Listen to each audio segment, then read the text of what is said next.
and things. Excuse me? Isolde! Girl! Oh my god, this girl is not good. She is so far off the deep end. Like, what the hell?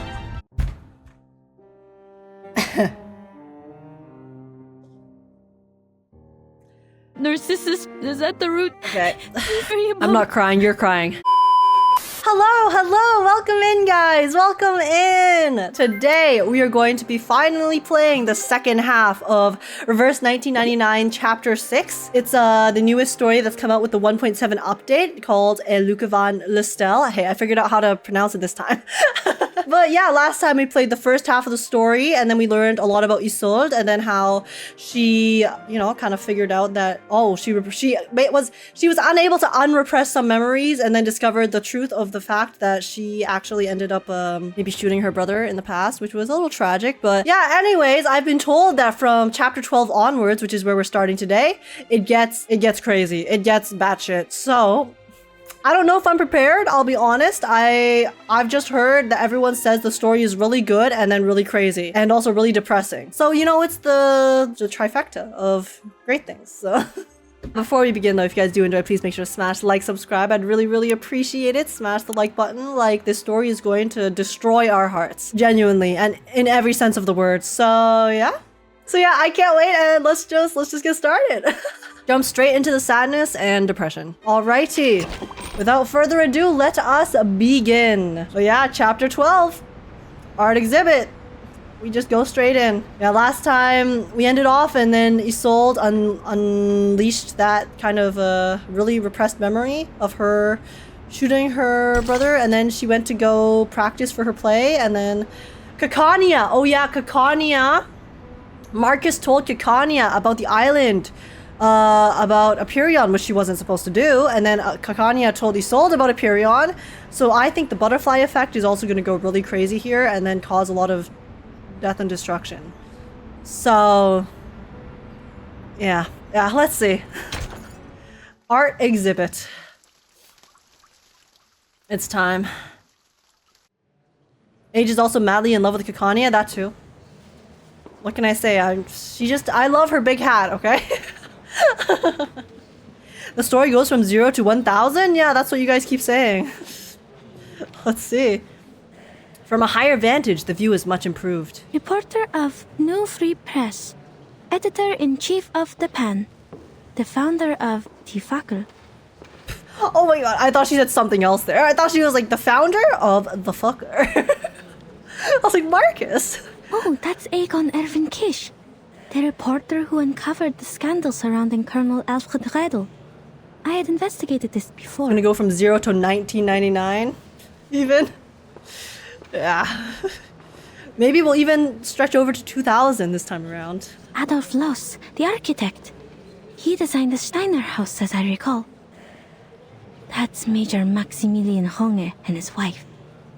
Who knew that celebrities like them would visit this exhibition? But they look different from the pictures in the papers. Oh yeah, this is the Circles exhibition. They were younger and less chubby. Has my memory failed me? Or is it because photography is also an art of beautification? Well, I mean, depending on the type of camera you use, photography can make you look slimmer or wider, so. Mr. Cull was right. People are flocking to the Secession building to get a glimpse of the new art. I can't appreciate these things at all. Hoffman comments from her typical cold objectivity. I've informed the field agent squad. As soon as Heinrich shows up, we'll get him under control. Ideally, we will take him away for illegal use of arcane skills. It is the best reason and the least risk. It also complies with the laws of this time. If Menace Vindictae is behind all this, they will show themselves for sure. I don't know. See, I don't know. I still don't know if I fully believe that the guy is the mole or whatever from Menace, because I feel like it could be Kakania, because we know Kakania is an arcanist, right? So I think there's still a chance that we can get a little like plot twist here, and it might actually be Kakania who is the quote-unquote mole or whatever, but we'll see. The squad will assist us with the perimeter by then. But I want to believe her that she isn't, because I love her. Marcus, your mission is to watch everything closely. Heinrich could be disguised and hiding in the crowd. Also, keep an eye on the manners and the rituals. That's what we were originally here for. Yeah, before, you had a chat with Kakania over there, Marcus, and then divulged some information that you maybe should not have. Leave it to me. I won't miss a thing. Marcus takes a deep breath, seeking a clear moment before diving. A starburst of information floods into Marcus's eyes, reeling across her mind with 1,000 pages at once. The world has always been a book to her. Oh, but wouldn't it be kind of like overwhelming if she was trying to read everything at once? Mr. Thomas, the representative, is talking to the ladies about Expressionism. His parents did not foresee the success of Interesting. Impressionism, the works that made no sense but became priceless on the market. That's why his generation overcorrects their aesthetic standards and pays compliments to any art they don't understand. The reporter for the New Free Press and that major are discussing the frequent suicides in Vienna. Oof. Yeah, so she's trying to find Heinrich right now. They've written articles about it, and many of them attribute it to the publication of The Sorrows of Young Weather. Isn't Marcus's skill OP, guys? I feel like being able to read anything from a person automatically just makes you so dangerous. Because knowledge is power, right? I know it is kind of based off observation, so it's like she's Sherlock Holmes, but still. I feel like that's actually so... I know it's like combat-wise, it's not necessarily a power that helps her in combat physically, but if you know the enemy's weakness and know how to avoid stuff, then it definitely helps, right? Kakania is describing the founding idea of this circle.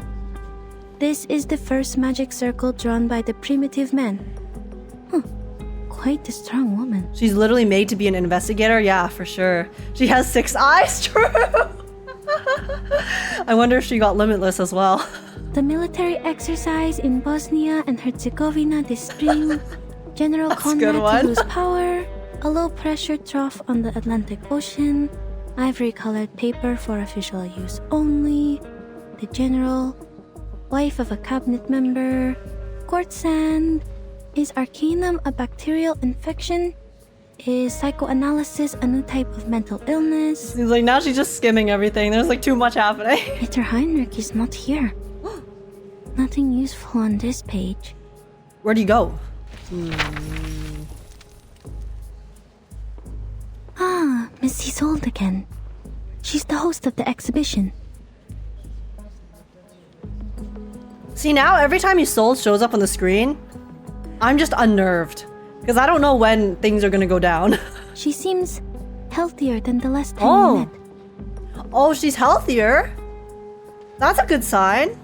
I don't know why, but I'm happy for her. Well, I know why, because, when people are healthy and nice, it makes me happy. She's about to make a speech. It is my honor to host this exhibition. Before we begin, I'd like to express my gratitude for Mr. Heinrich, who is Theophil's friend and the curator of this exhibition. Heinrich still hasn't shown up. Did he notice something? She's healthier because she's been going to the gym. Hey, yo, that's what I need to do. I haven't been to the gym. I haven't been exercising, at all, guys. Dude, I went... I did a little bit of physical activity this weekend. It was just, walking around when it was so hot. And I can actually feel myself getting weaker. I need to exercise, guys. And also, a friend of mine, the founder of the circle, Miss Clara. Without her tireless work behind the scenes, we wouldn't be here today. Born into a rising arcane family of the middle class, Miss Clara is a devoted doctor and an art connoisseur with impeccable taste. Have we met Miss Clara before? I guess we'll see. Isolde makes for a dramatic introduction, reaching out towards the audience below.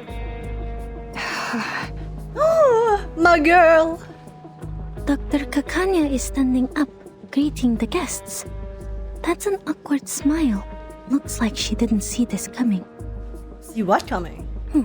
Miss Isolde is giving her an encouraging look. Oh, Clara She wants is to introduce Kakania. her friend to the celebrities? Guys, I'm sorry, guys. I told you every night when I sleep, I get lobotomized or something because I just have no memory. Sorry. Thank you, chat. Thank you. So they're actually very close. Ignore me, okay? Listen, I'm dumb. What about it? I told her not to mention my name. Miss Kakania is lowering her hat. Does she not like the spotlight? No, that's not it. Is it because of Miss Didastov's gaze? Oh my god, is she shy because her girlfriend or her lover is, trying to put her in the spotlight? They're just being supportive. They want each other to have the recognition they deserve. Okay, Isolde. Okay. Marcus observes the woman in green intently. Isolde lifts the curtain. Oh my god, she's so pretty. This is the debut of the Salvation. The only painting Theophil left behind. Oh, she's standing in front of it and the painting's framing her. Oh, this art. This is it. So stunning. In his last moments, Theophil became obsessed with the Golden Isle. He envisioned it as a realm of art and culture, a utopia for arcanists. There, the primal vitality and passion of arcanists would be preserved and never tainted by the outside world. He wrote, "That island holds the hope of salvation." Oh yeah, so he wrote about Apurion, but how did he know about Apurion back then? Again, right? Did he have visions? I feel like that's the only explanation, right? Because it wasn't like Apurion was common knowledge. Unless Theophil died recently, which I don't think is the case. It seems like this happened... I mean, it seems like it happened semi-recently, but I don't know the exact timeline. Either way, we'll see. Is this so? This is above my clearance. Sounds like everyone in Vienna has their own interpretation of the island. Ladies and gentlemen, your attention, please. We are forming a committee to petition the Empire to cease its attacks on the island. Is this a result of Marcus's actions, or were they doing this to begin with? Oh. The arcanists there are not lunatics. They are simply living free. He met the Manus age? When did he meet the Manus? It was on the news? That's kind of the whole point? When did he meet the Manus? Oh, true! Oh, I think they did mention that, actually. You know what? You know what, chat? It's fine. Just let me speculate for things that already happened, okay? Huh? Familiar words interpret Marcus's thoughts, her eyes widening in bewilderment. But beneath the spotlight, the speech continues. Their existence is a revelation to us. To help them is to help ourselves. Yeah, so the Manus talked to Theophil and then kind of manipulated him into doing all this, I'm assuming, which is now causing them to try to save the island, which is obviously outside of the timeline for this current era, which is going to speed up the storm. Our society is sick. Treating the individual is only treating a symptom. I got it. It needs a radical surgery. A revolution that will let us rediscover our repressed nature and reinvent ourselves in this world. Something's wrong. Her speech is... Oh no, Marcus, this is what you've done. Marcus's intuition hammers out a warning. A loud, clear klaxon in her mind. Before she can act, Isolde raises her hand as if holding out some drawn sword, reaching the climax of her speech. Oh dear. I wish for the Arcanists to unite and establish an independent kingdom of freedom, free from repression and oppression.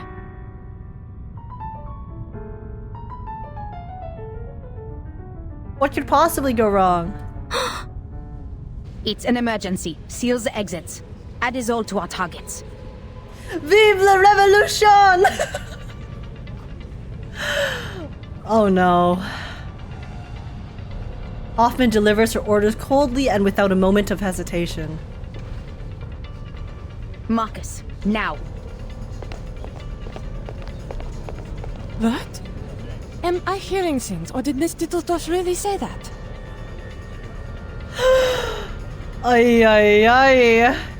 At first, the crowd stirs like a ripple over a deep and swift current. Oh, forgive her.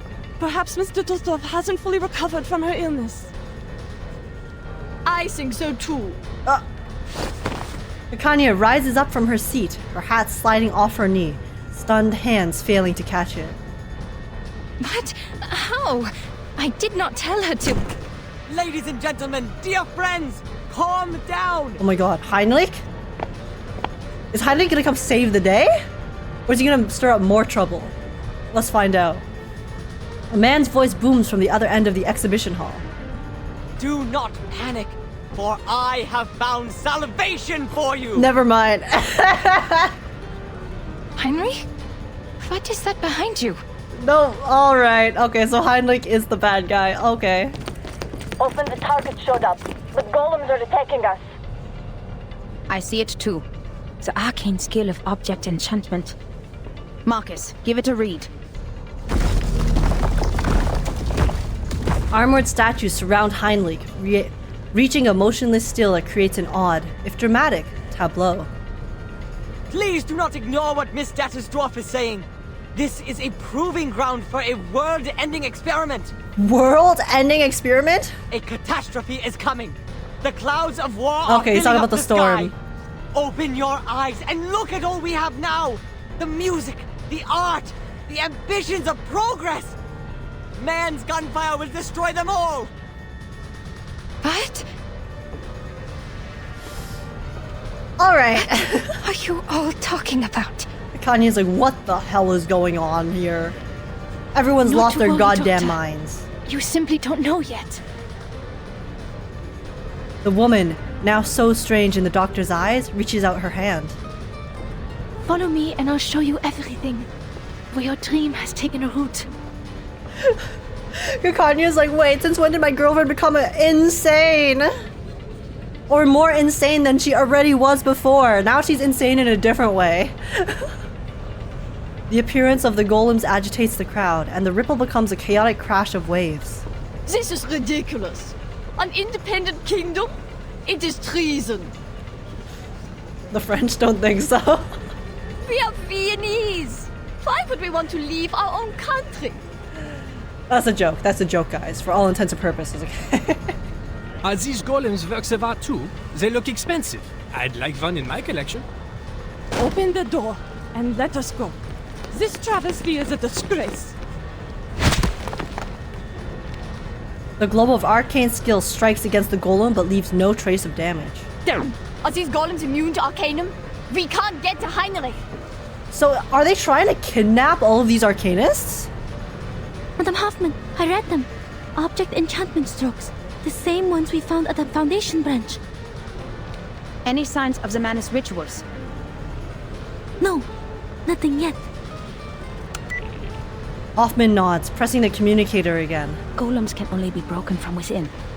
Marcus, tell everyone the method. Ola, evacuate everyone and use the mute spell. Don't let more people hear about the error. Oh, okay. The mentor, now agent, draws her sidearm, pushing through the panicked crowd. ... Through the gaps between the golems, she keenly spots a pink dress disappearing behind a painting. A pink dress? Heinrich escaped with Isolde. There's an opening Oh. behind the painting. Sorry, I keep thinking Isolde's dress is white. After them. Okay. Well, they kind of just blew the casket wide open there. Alright. I see. I thought it was white and purple, yeah. Maybe it's a mistranslation. Or maybe like before her... I know her I2 dress is purple, but maybe her like I1 dress has some pink on it. I'm pretty sure it does. But I would still describe the dress as white. But either way, does not matter too much. He just disappeared. He fades into the background. Okay, Heinrich. Alright, I see. Things went from a very chill, you know, like art exhibition to... Guys, the world is ending! We have exposed the truth and now we are gonna try to overthrow the government and make our own colony. Madam Hoffman, are you alright? Hoffman! I'm sorry, I'm coming back! I'm fine. They have escaped the tunnel. Stop the chase. Let's not cause any more disturbances. This is... strange. Marcus, these are the consequences of your actions, girl. What is it, Marcus? This tunnel leads to... the Vienna branch of the Foundation? Oh, is the Foundation branch in on... Wait, Wait, is the Foundation branch with the Manus? So that bastard Carl has been working with the Manus the entire time? The mole is Carl? I remember it's called lending a hand. I'm not surprised, honestly. Fuck that guy. I never liked Carl, me neither. 13. The Island. That golden island is undoubtedly a sanctuary for the arts. A utopia where all arcanists can thrive. Yeah, until it gets bombed by planes from World War I. The low stone table is ill-suited for writing, but there is little other choice for the moment. Thank you for your mediation within the committee. I think you're right. Wait, oh my god, we get to see Verton back. Oh, I actually didn't expect to see Verton at all this chapter. My girl. Sending more people to the island will only exacerbate the trust issue. They don't trust us.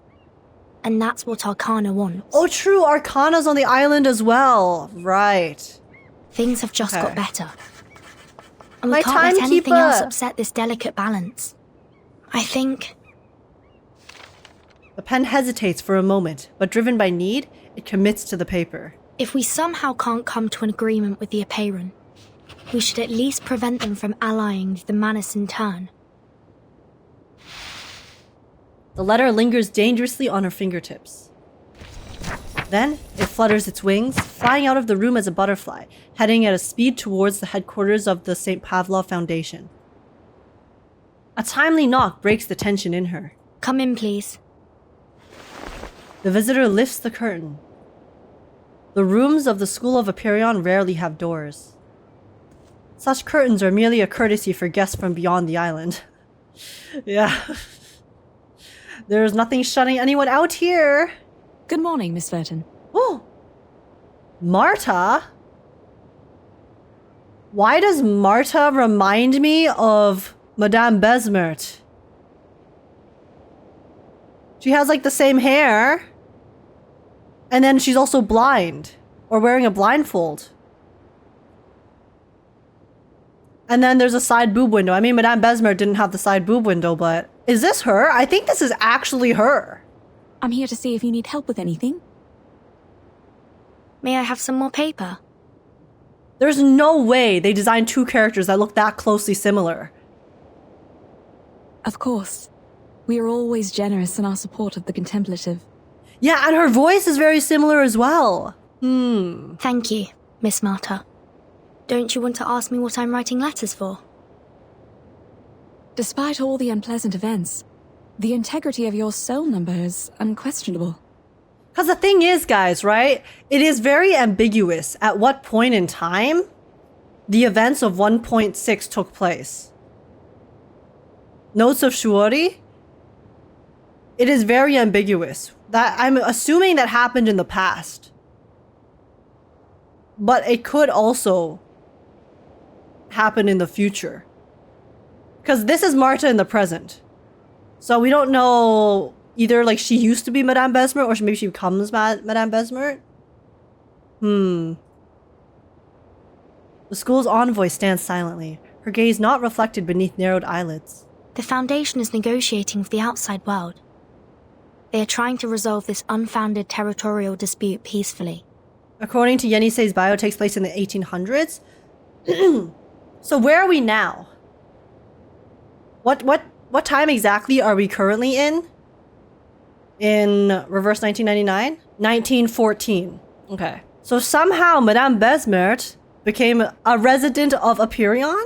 We've yet to reveal the coordinates of the island, and don't want to exacerbate the conflict. Could you convey our sincere intentions? You're such a young girl, yet you sound like an official. She sighs resignedly. But I'm just a practitioner without a number. A roamer of turbulent Oh yeah, times. she doesn't have a number, so she's an I haven't been on outsider. this island much longer than you. Yeah, she is an outsider. I will send your message, but I'm not the one who makes the decisions. It's just, from what I know about the teachings of Apeiron, what you're striving for is not of their concern. Miss Vetten. Besmer does mean undying in Russian? Does it? Well, she's clearly... Her skincare routine is on point. I need to know the products she uses, okay? I don't understand. All that is trivial in the phenomenal world is the trivialist of trivialities. A wind blows in from beyond the void. In the direction of the sea breeze, one can see that the beach has been restored as if it were new, no longer bearing the scars of battle that had littered it only a short time ago. If the emanation arrives, everything will be washed away. But I thought this island was immune to the emanation. Wars, disputes. Their number one priority is how to find salvation, once and for all.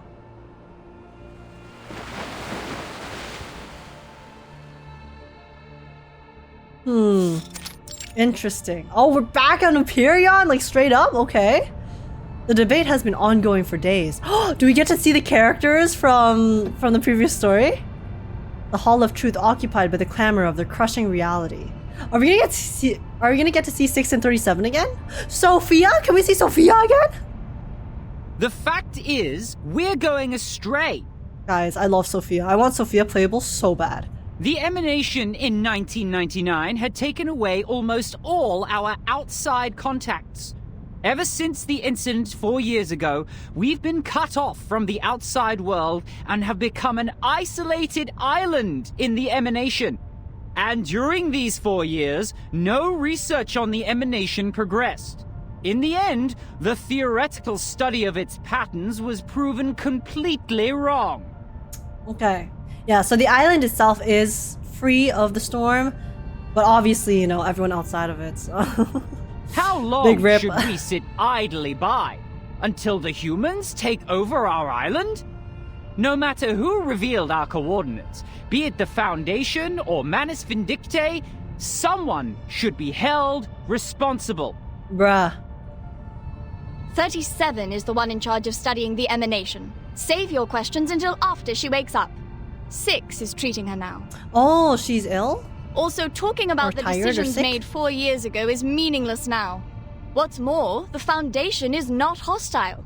They helped us minimize the damage from the reveal. Manus Vindictae has also given us constant material support since that difficult time 4 years ago. Oh, so Manus did have their little claws in Empyrean all along. 37. She's just a child. Can't even handle her own business.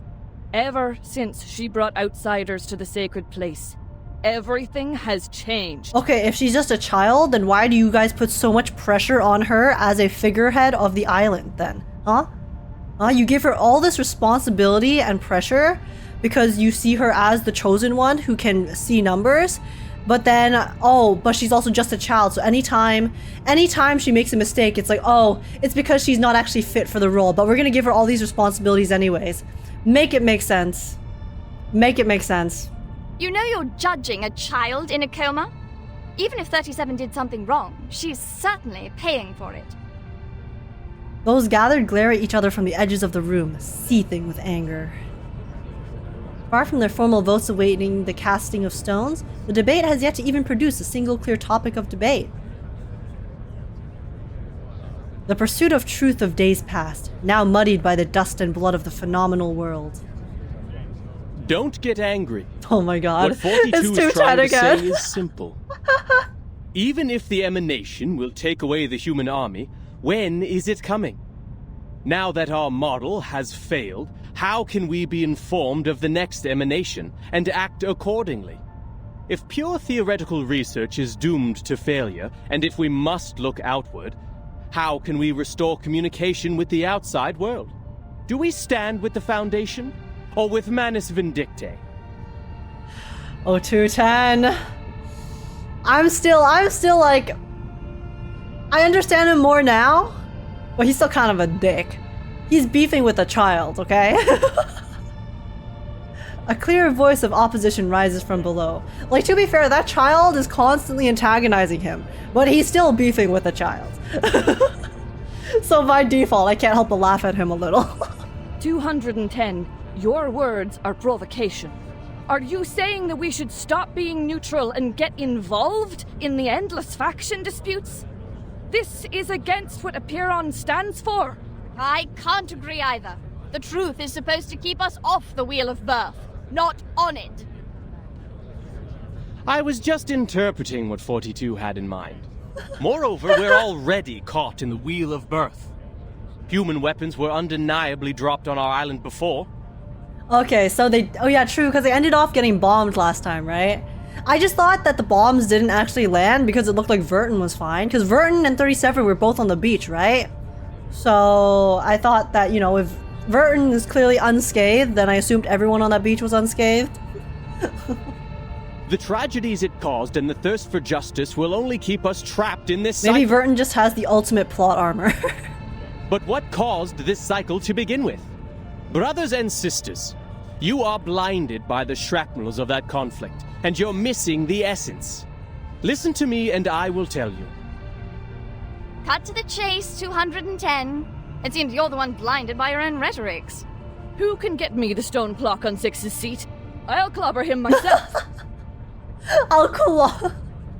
Oh my god, 210's antagonizing everyone here. The rhetorician taps his forehead mockingly, ignoring the dissatisfaction of his cohorts. The original cause is the failure of our research on emanation. Our excellence comes from our beliefs. Once the truth fails us, the foundation that sets us apart from the world will also fail us. However, True. My people of great wisdom, forgive me for imagining a worst case for you.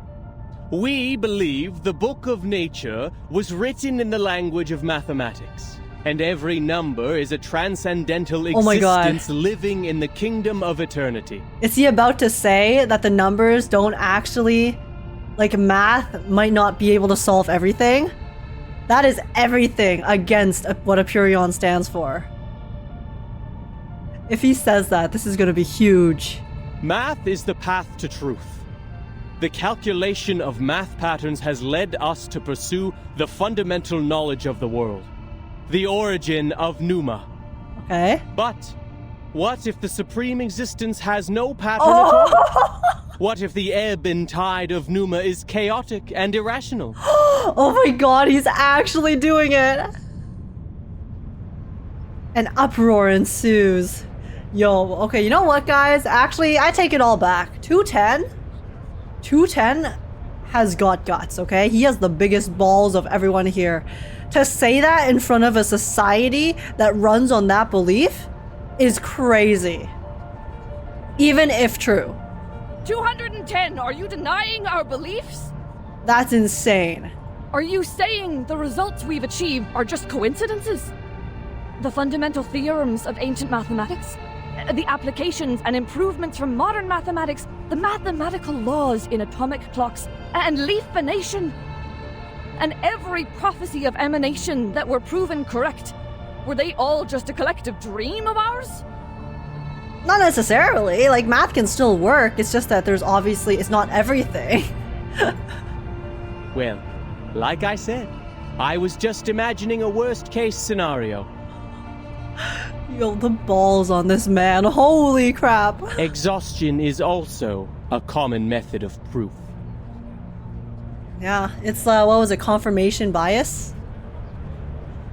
Their further defense becomes untenable amid loud denunciations.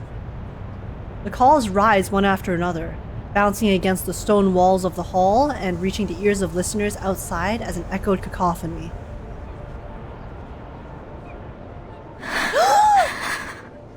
Sophia! Sophia! Sophia! My bestie, my fave, my bae! My girl! Guys, I love Sophia. When does she become playable, chat? Please, tell me she does. Please help us, Apiron. Oh my god, I need Sophia playable so bad, you don't even know. Correct the errors of our souls. Bring us back on the right path. Harmonize our spirit with the flesh, our will with life. Avoid sedition from a city. Purge sickness from the body. She's still not playable? That's the worst news I've heard all day. What the hell? Why is she not playable? Oh my god, she's so pretty. She's so pretty.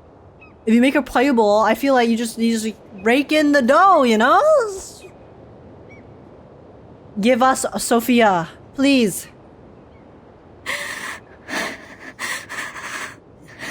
Give me my girl.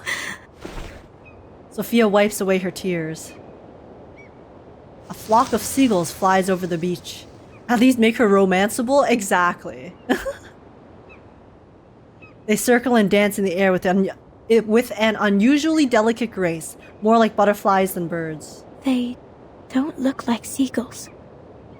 Or am I mistaken? The corrector moves forward, stepping into the crystal clear sunlight, where the red wax seal of the St. Pavlov Foundation's express letter is clearly visible. Are these all from the outside world? Oh. What's happening out there? So much, Sophia. You don't even want to know. Honestly, it's better if you don't know. There's too much stuff going on right now. Alrighty, girl. Okay, we're back. We're back, guys. We're at I'm assuming this is going to be the Foundation in Vienna. Okay. Next chapter. Fitcher's bird. A surge of passion. A genuine heart. And a single tear.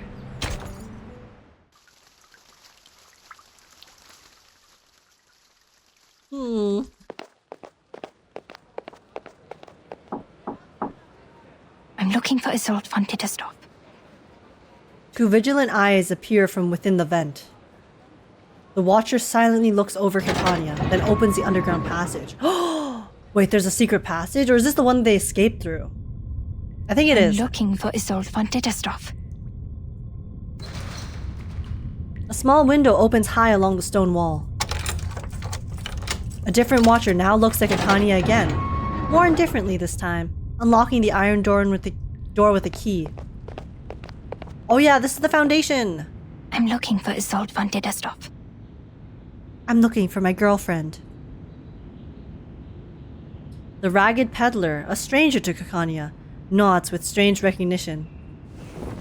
He drapes a colorful feathered cloak over Kakania and hurries through the corridor. You sure this will work? No time to complain, Doctor. You should be very grateful that I'm helping you. Oh? This is an invisibility cloak from Bohemia. It took the hair of 2 witches to make one. No one will see you, even if you are right under their noses. Is that true? Okay. I mean, we don't see her face.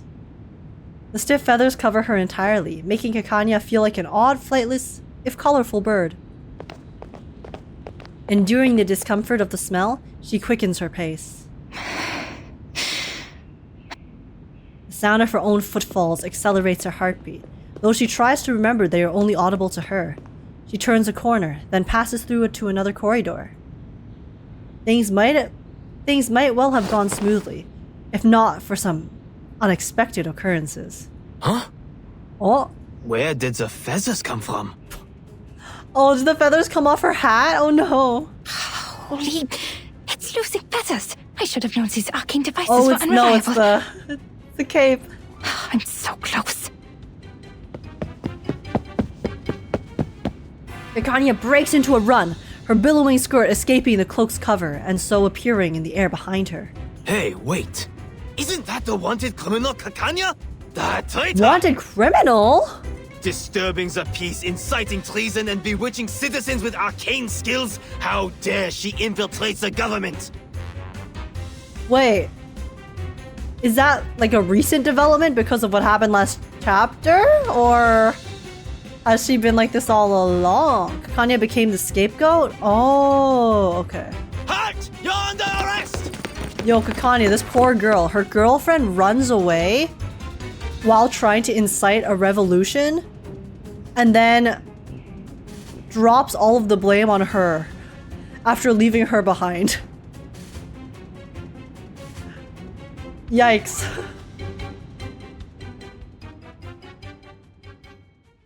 Big oof. Well, Kakania is the leader of Circle, and the source of the revolution is from the Secession building, which is Circle's HQ, so yeah, I guess that does make sense. From an outside perspective, if you don't know what's going on. So, you know, I guess that's valid from the other people's POV. It's newly made this year. Petition for Age to rewatch her streams to fix her lobotomy. No, it's okay, guys. It's fine if I forget stuff, because I have you, chat. I have you guys to remind me of it. No worries, no worries. You're Marcus and we are the reading skill? Exactly. I got you. Thank you, chat. I will make sure to use you to the best of your ability. Empty room, Foundation branch. Sorry, this looks like the cell from the outhouse in the Foundation from chapter 3, or whichever one had Burton's childhood. Kakania slams the door shut, barricading her pursuers behind her. The room she finds herself in is oddly spacious. A graceful figure emerges out from behind the bookshelves. Doctor! You finally come! Oh, true, because she got imprisoned. I've been waiting for you. Isolde drifts toward Kakania like a wisp, as if not fully real. Doctor! For so long! Was your journey here safe? How have you been? Well, I am currently being wanted for treason. And then the person I care about most, i.e. you, has been arrested and held inside the Foundation that also wants me wanted for treason. So, pretty rough, but we're chilling out here. Kakania can't help but step back cautiously. Isolde, what is going on? What have you and Heinrich done? Why did you say that at the exhibition? Who were those people helping me on my way here? What's with the golems, the secret tunnels, and that turmoil? You vanished from the exhibition, and now the Circle is considered a treasonous organization, and our members are now wanted. Wait, is this why Arcana's like, I am interested in your organization? Because they're criminals now? Newspapers are criticizing us. The New Free Press called us treasonous and naive. Like a teenage runaway. Damn it, Isolde. How could you do this? You ruined their reputation! And now the Circle has become subversives, and I'm wanted. They even thought the chaos and subsequent turmoil were planned by me. This is not why I founded it. And now you invite me here, claiming to have found the way to realize my dream. You're confusing me. Are you still the Isolde I know? Please listen to me, Doctor. I've been meaning to tell you from the beginning. Wait, has Isolde been in contact with the Manus all along? That could be it. Is it really a Foundation building if it doesn't have a cell? True. It's also not a Foundation building if you don't have random kids on hand to be able to send into the storm to traumatize one specific kid in particular, so that you can therefore manipulate them for the rest of their future into doing your bidding. But Heinrich stopped me and told me the exhibition was a better time. He said your dream is a dream for everyone. And that's why we should announce it in front of everyone. Bruh. How about you run it by the person holding the exhibition first next time? I should apologize. I did not see this coming. I have discredited you, and you have every reason to hate me. That is true. But alas, they're in love. She poorly hides the disappointment from her face, wilting as the light in her eyes dims momentarily. But worry not, Doctor. I give you my word. Soon you won't have to worry about anything. That's not ominous at all. These people don't understand your dream, and they won't become your allies. But we are different. We? We, the Manus Vindictae. She furrows her brow, mulling over the word with full weight and prudence. The mister who sent me your message. The people showing me the way. All were unfamiliar faces. I've never met any of them before. Who are they? No, who are you? Who are you? You're not even... I barely know you. Who have you become? What is your purpose? Doctor. Oh my god, it doesn't giggle matter, like that. Doctor. Hee hee hee. What matters is that we share the same dream with you. We long for the same paradise as you do. That glorious kingdom of freedom. She steps toward the void again with staged emotion. Her smile is beautiful as it has been in any performance. Isolde, are you seeing illusions again? Uh-oh. No, Doctor. I'm completely cured. You healed me. I have been shown the truth. Oh my god. And now it's my turn to treat the world with you. Let's scrape the paint off the top, reveal its true colors and reshape it. Girl sounds like she's been brainwashed, man. Until it is transformed into a perfect world, a perfect society. Because we are the chosen ones. Ayah. You planned the riots in Leopoldstadt, right? And the march demanding the transformation of society. Isolde smiles half mischievously. Wait, she did plan the riots? Bruh. Isolde, I don't know what they said to threaten you, but you can't stay with them. They're not treating you. You're committing a crime. But I am free. The actress stands bewildered, as if she had never considered it at all. But I did exactly what you told me to do, Doctor. Me? Wait. Isolde takes light steps, retreating, but not turning. Es warst du, der mir gesagt hat, mich nicht länger zu unterdrücken. To release my inner desires, and to be sincere. To be free. The graceful woman takes her place. Soon she will pay homage to that splendid one-act play with her art. The curtain. What? Oh my god, it's the Manus mask. It's the Manus mask.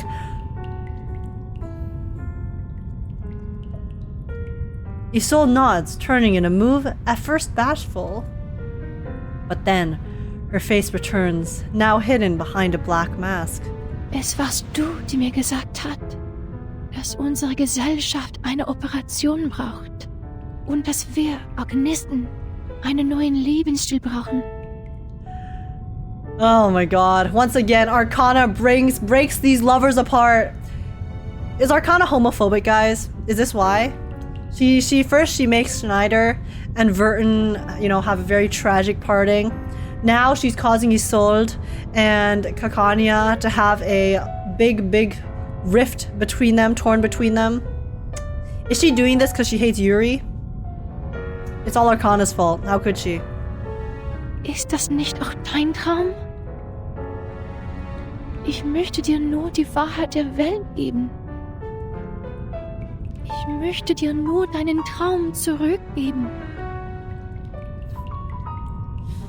She actually just wants the best for Kakania, but in the wrong way, in the wrongest of ways, guys. Ay. With hope rekindled, don't fall into darkness. I think it's a little too late for that. I will not lie. Bonnie and Jessica was just an appetizer? Well, we've reached the main course. Burn these letters, Marcus. Destroy them in accordance with the Field Mission Manual Article 341, so that no one else can read them. Hoffman walks briskly, handing over the latest reviewed letter to her assistant. Oh, was this the letter that Verton sent earlier, maybe? Okay, Madam Hoffman. But shouldn't we reply to these messages from the field squad? Arcana is a doomed Yuri fan. She's a Yuri denial.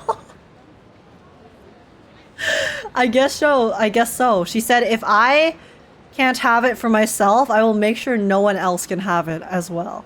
So I can just enjoy it from the side.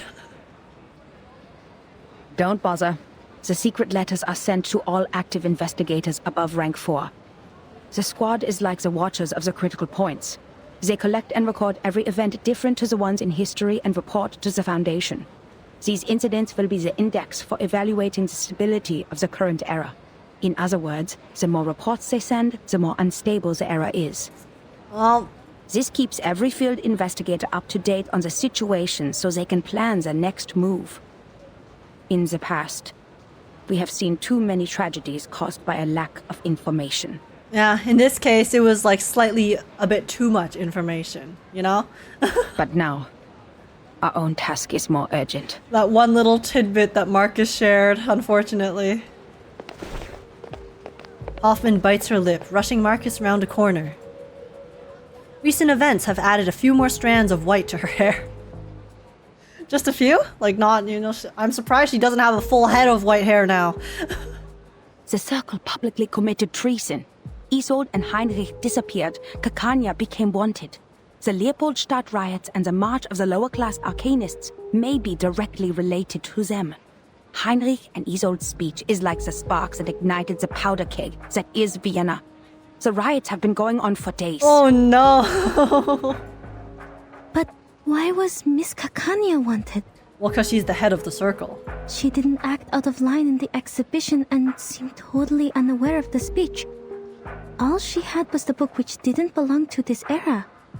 Clearly, Heinrich didn't tell her a thing. It is because she is the known founder of the Circle, and a middle class with no background. Oof! Oh no, not the classism! This is good news for us, Marcus. We can start with Kakania. They did protect her from being wanted, which means she has not been fully assimilated into this elite group of nobles. Oh, okay. How typical of Manus Vindicte. We need to find her fast. Oh, okay, I see. So yeah, so because the Manus clearly doesn't care enough about Kakania, maybe we can turn her to our side to help us out a bit? Luckily, perhaps? the spider tail you put on her is reacting. That makes sense, Oh! Crash! What crashed? And also, Otaku Gamer Girl, thank you so much for the follow. Welcome to the stream, welcome to the farm. I hope you enjoy your time here. How's it going? Stones scrape over the top of her head. Ow! The investigators turn back in shock. The statue standing at the entrance to the Foundation's Vienna branch has just been shattered to pieces. A hysterical laugh can be heard booming from the 4th floor window. Go to hell, you dirty, disgusting officials! How the hell did he get into the 4th floor of the Vienna branch? For a kingdom of freedom! Oh, true, it's the Arcanists oh, right, okay, it's the Arcanists who are revolting. But I thought the Foundation is run by humans. They only have some Arcanists inside it. For a kingdom of freedom. Shoot, they're attacking the Foundation branch. Focus on what's important, Marcus. Someone summoned a bunch of critters on Kerpenstrasse. They're coming this way. Oh, okay, so they're attacking the building, not inside it. Interesting. Kakania hasn't been inducted into their cult yet. Evidently. Maybe we can save her. Even if Isolde is a bit of a lost cause at the moment. There's a chance, Wait, guys! Wait, these critters are so cute. Wait, guys. Look at them. Look at them. They have little mustaches. Oh! How am I supposed to attack them? They're adorable. They're such gentle critters. I know. Gotcha. They're just vibing. Being very dapper. Enjoy. Don't lay a finger on those gentlemen, but then I'll be stuck here forever, guys. I can't do it. I can't do it myself. I'm letting it auto. There they are. I can't touch them. It must be done, but I will let the CPU deal with it because I don't want to. I can't attack those cuties. Guys, this update has the best monsters and then also has the best music. Has the best characters. The puppy agreed with your decision. We're being fed so well. I'd buy plushies of them. Literally, me too. I would literally buy plushies of these gentle critters. Like, the regular critters are already, like, kind of cute, depending on which ones. Let's get it but over quick. Having that little mustache actually straight to my heart. There's a big one too. See, like the big ones are kind of scary. The big ones are a little scary, because they're massive, but the tiny ones, the small round ones were adorable. Man, a lot of news about that. Wait, do they make the gentle critters into plushies? Got you.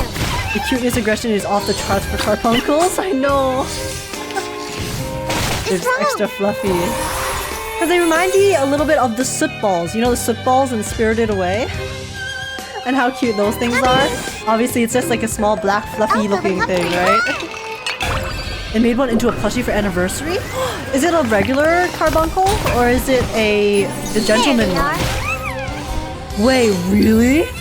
Oh my god, stop. I have no money. I remember it's called... Gentlemen! Oh my god, wait. Sorry guys, one second. Sorry, Hoffman, one second. Found it? Oh my god! Wait, guys. This is so cute.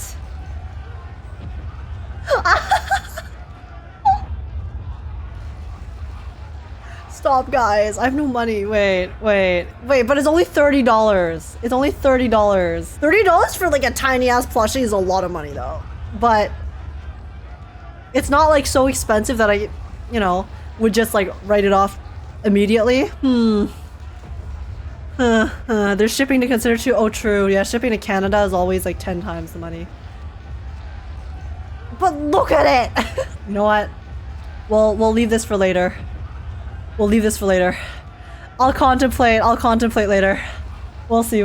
Let's continue. But yeah, okay, wait. The screen looks so much pinker here. That's pretty.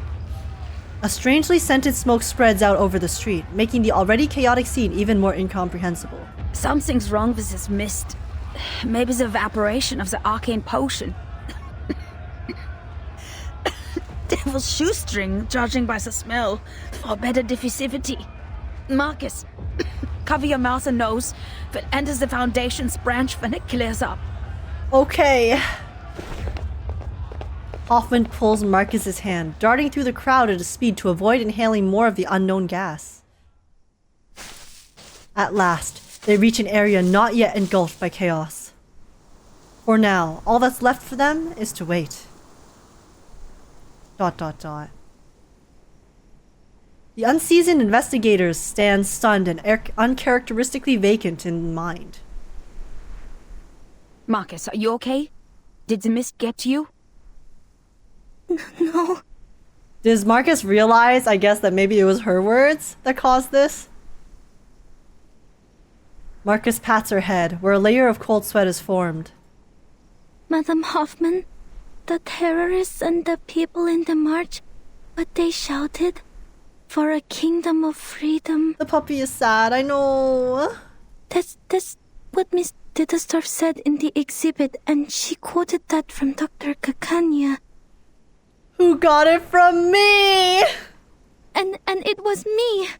I told that to Dr. Kakania. I told her about the island. I told her it's a place of freedom for arcanists. So I'm the one who caused this turmoil. I told them the secret of the Golden Isle and caused the chain reaction. ...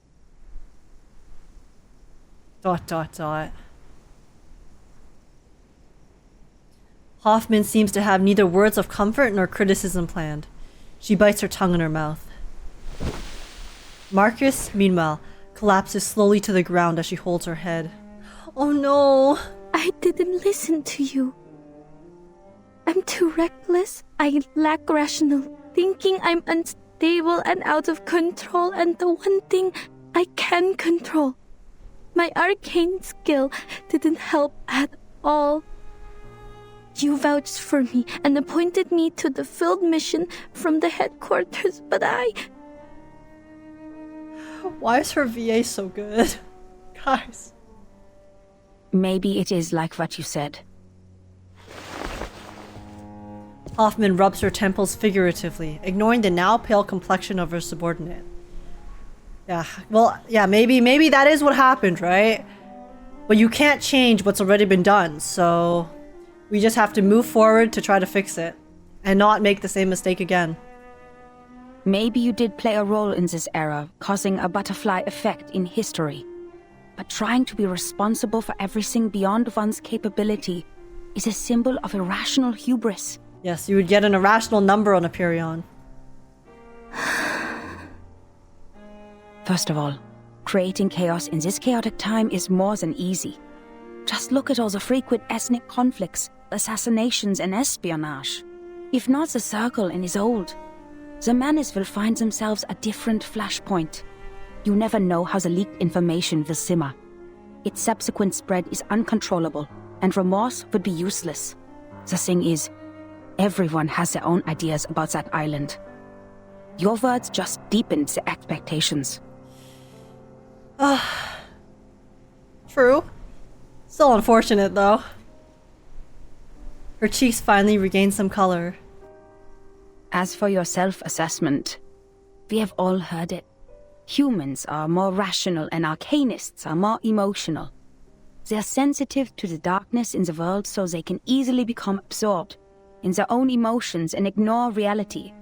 But if we put a human child in the position of an arcanist, who always takes on the world because of his uniqueness, who is never understood for his talents, maybe he too will become impulsive, sensitive, immature, and unstable.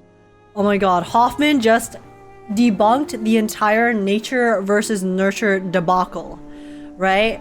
Because when it comes to nature versus nurture, while I do think nature inherently does play a role in a person's personality, nurture, in my opinion, is 10 times, 100% of the time, way more effective at shaping someone's personality throughout their life. However you are raised, however what experiences you go through when you are in your development stages when you're younger, I personally think have way more influence in who you become as a person rather than whatever, like, you know, quote unquote, I guess, nature you were born with.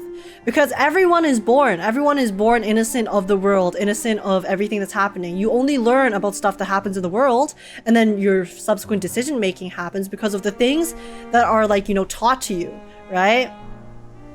So while, you know, like what Hoffman just said was the whole, you know, oh, while arcanists are naturally, you know, a little bit more emotional because of the fact that they can kind of resonate with, I guess, these kind of energies and forces that humans can't physically resonate with. If you make a human go through the exact same experience of being repressed, going through all of these, like having all these frustrations of being treated like shit, being treated like you're lesser, like you're different, listen, they'll get emotional too, bitch. Like, what the hell? Let's go, Hoffman! Nurture is also a thing you can affect. Yeah, nurture is just like, it's so powerful. It's so powerful.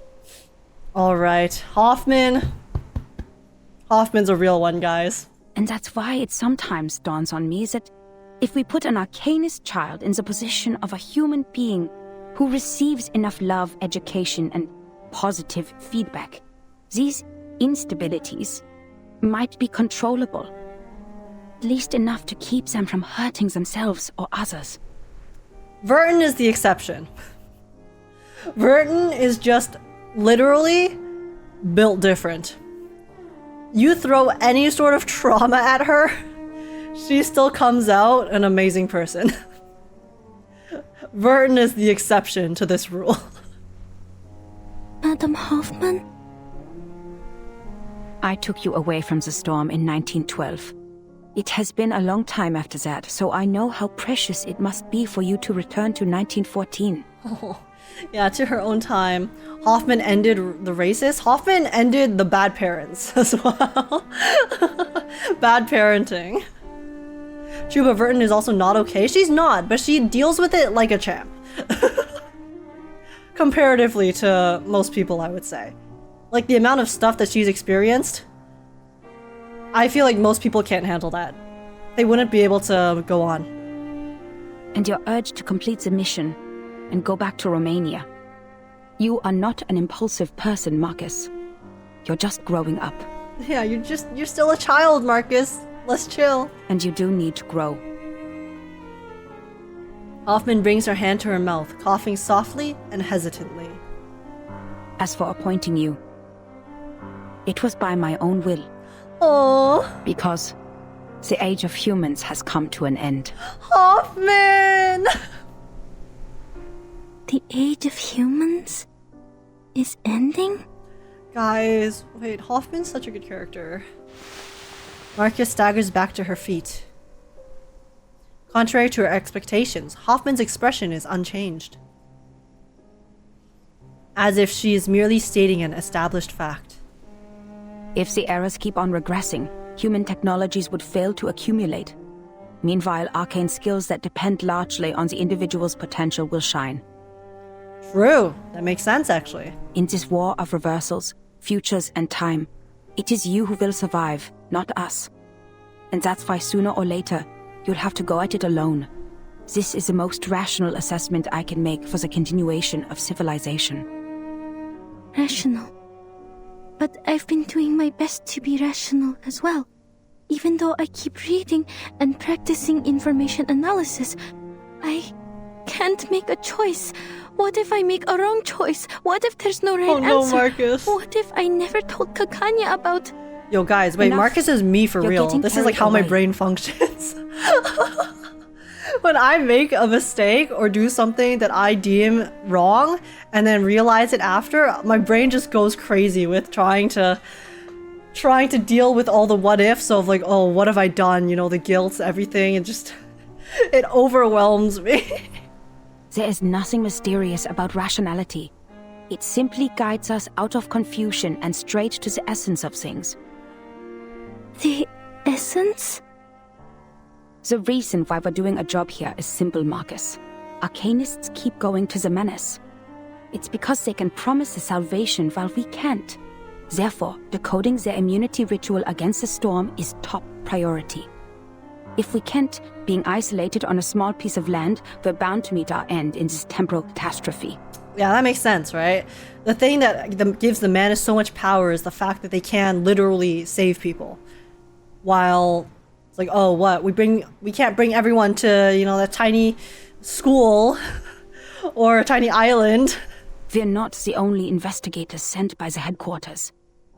So our mission is to collect every clue left by the Manus and send them back to La Place. Like, if we can even the playing field in what we can offer to the people who are flocking to the, you know, crazy organization, then honestly, I feel like the Manus has a lot less power. Obviously, you know, there will be people who will flock to the extremists, right? But I feel like most sane people would rather take the option that seems, you know, safer, less cult-like, less crazy. Everything else is secondary. Everyone get in the suitcase. Yeah, I don't think we can fit like every arcanist in the world in the suitcase. Unfortunately. Marcus presses her lips tightly, not wanting to speak. She takes a deep breath, following Hoffman's words as they step out by the darkness. She can do nothing more than focus intently on their current situation. Madam Hoffman, besides finding Miss Kakania, there may be another way. Oh? That painting, the last work of Theophil, the Salvation. Something's off with it. Let me go read it. When I read it in the exhibition, I felt a familiar afflatus. It was concealed in a clever way, but I noticed the traces of concealment. Oh? Manus's arcane skill. Marcus hesitates for a moment, performing at once a nod and shaking her head, creating a muddled response. She's indecisive. But I couldn't read anything more from it. If we can persuade Miss Kakania to help us with her arcane skill... Oh, is her reflect arcane the skill similar to painting back yours? to it. No, quite different. Or like reads the I truth. fought her once. I feel that under certain conditions, our arcane skills might be complementary. Oh yeah, so she reflects the true painting back to itself, but then Marcus reads the reflection. So then she can read the true like meaning of the painting and what's like in it. Makes sense? Marcus posits wholeheartedly, once again drifting in her own thoughts. Well done, Marcus. This is something only you can do. The government has a painting now. The field agent squad can retrieve it for us. Hoffman nods, loading more bullets into the chamber. Sorry, when I heard the gun cock, I thought someone showed up and like pointed a gun in her head. The fog has cleared. Let's go. Now, we need to find Kakania. Okay. Well, she is a little bit preoccupied at the moment. So maybe she's done. Maybe she's done speaking to her GF. Quest in the woods. Seeking Silenus in the woods, I asked him.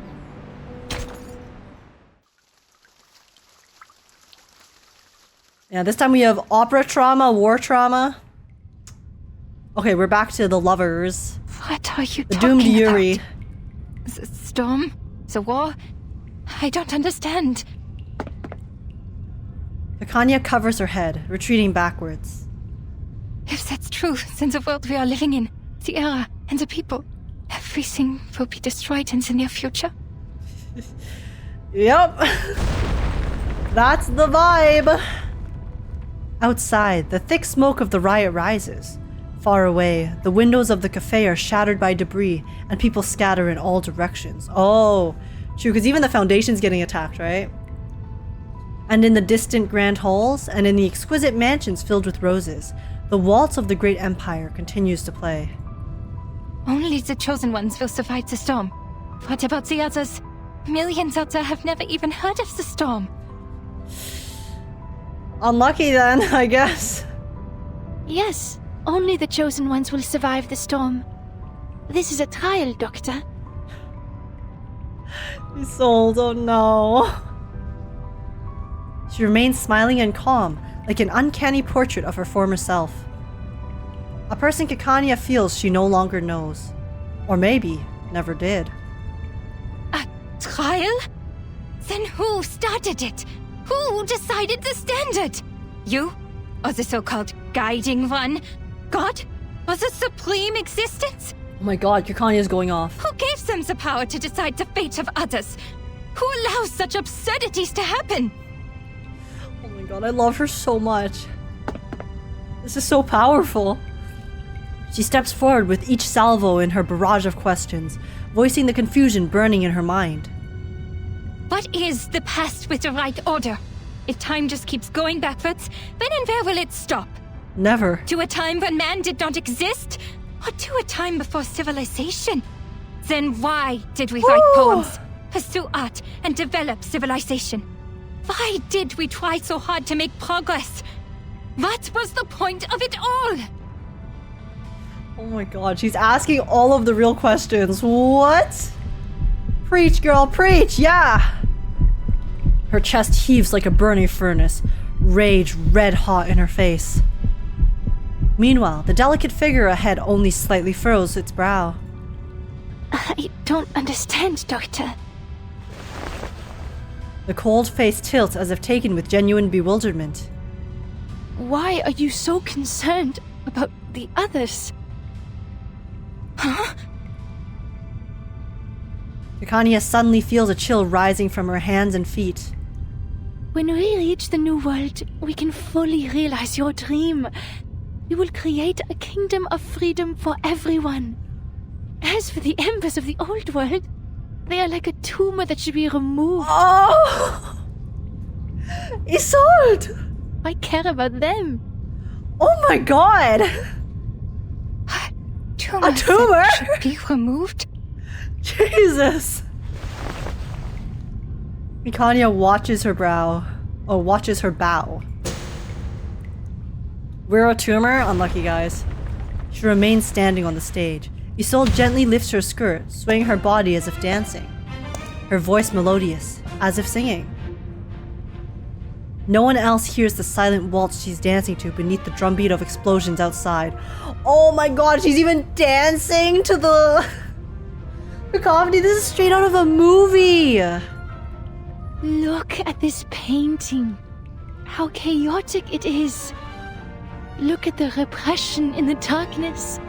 Look at the beasts in the people's hearts. And the maggots under the golden surface. Guys,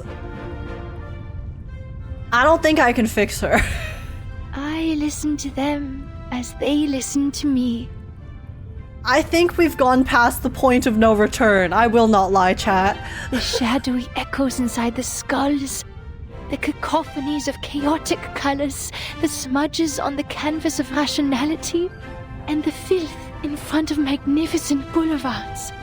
Like, if I see a woman doing this and saying this in front of me, I run in the opposite direction, okay? That's my survival of the fittest self-preservation instincts telling me to get the hell out. They were excised, suppressed. The top paint scraped off and replaced with an empty, monotonous white. Yet, in the end, they will be released to the fullest, to everything. She spins, performing the steps of her waltz, her skirt tracing a circle as demure as the satin shoes on her feet. As she dances, a close cacophonous roar rises from the window. Wow, guys, this performance is so 4D, you know? I can feel the tremors of the dance under my feet as this entire room shakes. How lovely. Technology has advanced so far. Downstairs. Is that an explosion? You... The dancer before her suddenly seems more dangerous than ever, but her feet are stuck, as if coated in resin, unable to move a step. Theophil has left. He shone like a star in the end, just as he wished. But the rest of them, with their rocks and shattered windows, are still left to struggle. If only I could help them, just like how I helped Theophil. Oh no, oh, she thinks that it's like she's viewing it as helping him, like, you know, like her shooting and killing him was helping him become a star. I was like, oh god. What do you mean you helped Theophil? Oh no. She smiles, an arc filled with saccharine pity. You didn't hear him. You were not there. Isolde, you were there, and you repressed that memory so far down that you completely forgot it. I wonder why that is. He ran at me, stuttering my name. Every inch of his skin was ravaged by flame. So much pain. So much spectacle. I need to get water, but he was already on fire. Wait, guys, I just realized the reason Isolde's skill applies burn to the enemies is related to her and Theophil and the fire that burned him alive and killed him when they were younger. Or I guess not younger, but recently. That's why she uses fire. I didn't even like make that connection until now. And the only water I found was in his skull and veins. Excuse me? Isolde! Girl! Oh my god, this girl is not good. She is negative good, guys. She is so far off the deep end. There is no water to be found. She dove straight into the deep end of the pool and there is no liquid anywhere. Like, what the hell? She suddenly stops, as if the music score has reached a rest. Isolde's arm extends straight. Her thumb points up, her index finger extends forward pointedly. Her forearm lifts into a shooter's stance. Bang! The sound of this empty gunshot pierces straight through Kakania, as surely as a bullet. No, Miss Ditterstoff. Isolde, you shot Theophil on purpose? The doctor's lips mutter, voicing the question as if to herself, as if searching for the proof in her own memory. She still remembers the fragile trembling that filled her embrace that day, and the sensation of tears soaking her neck. So this is the truth you had repressed? Wait, is this the truth though, or is this just manipulation from Arcana after? The actress turns around, never before so true to life. You were right, Doctor. Lifting your repression is the first step to liberation. I am fully cured. I think she's coping. I think she genuinely did not mean to, like, harm Theophil, or, like, you know, the entire incident with Theophil happened. And then her initial reaction, I think, was probably her real one. And then because of the fact that now she has kind of been able to speak with the Manus and interact with the Manus for a while, and fill her head and brain with these ideas of grandeur and you know, justice and I guess, you know, the world as a whole. She feels like she has understood liberation, but I think she's actually still just trying to find a reason for why everything happened. I think she's still coping. I think she is whiffing the biggest jug and the biggest jar of copium you have ever seen in her life. She's like hugging that shit and inhaling like crazy. I don't want to think that she's this far off the deep end. I don't think she did it on purpose. I don't. Look at me. I still have hope for Isolde. I still have hope for her. I don't think she's fully gone. I think she'll come back. She'll come back to us, guys. ... Once again, an explosion rocks the ground from below, and smoke begins to pour over the streets, rising into view. She's eating solid cope, she is. And this is not me coping, okay? I'm not coping, chat. I'm not coping. I think Isolde's coping. Okay?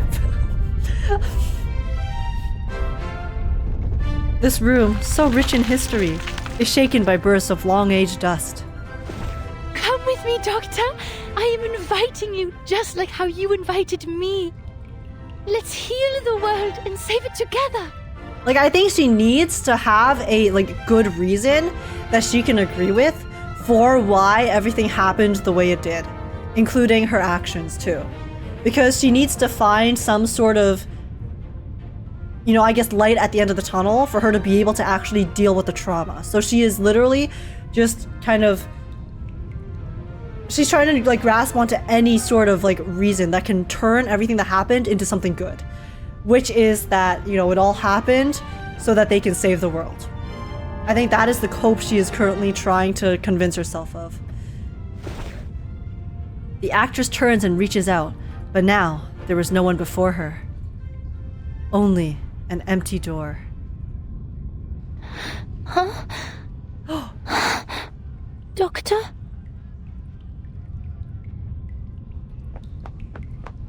I don't blame Kakania. But damn. Holy shit, man. She runs, her mind forcefully blank. Without the luxury of reason, direction, or purpose, she flees on instinct alone. Finding her way back quickly reaches a dead end. The path she came by is obscured, everything warping beneath the unsettled dust. There! Is that Miss Kakania? Relax, people. Miss Kakania is on our side. She's helped us a lot. Ilich. Oh my god, is the kid part of the revolution now too? Behind Ilich stands a throng of bizarre figures. Immigrants without residence permits, workers who can't pay their rent, farmers who have lost their land, traders who can't afford their wares, critters with nowhere to go within the city. What are you doing? A gentleman from America said we could do something big here. So I gathered everyone. A gentleman from America? We will march down to the Kietnerstrasse, to the Vienna branch of the Foundation. Our slogan will be, equal rights and freedom for Arcanus. How American is that? American? Is that? Oh no, is this random American man just using these random people as fodder? I think they're being used, guys. The peddler feigns a smile, yet his expression remains spirited. He seems to be quite a big shot with wads of cash in his pocket and reliable connections in the government. I think he's just using them. Oh no. He said we no longer have to worry about the residence permit and the Arcanum license after this job. Yeah, because you'll be dead. All of you will be dead.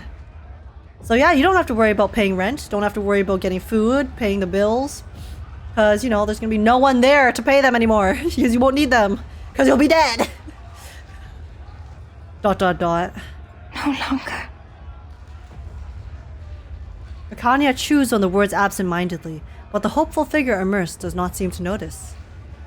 Aren't you coming with us, miss? This kind of activity is your favorite, isn't it? Hey, where are you going?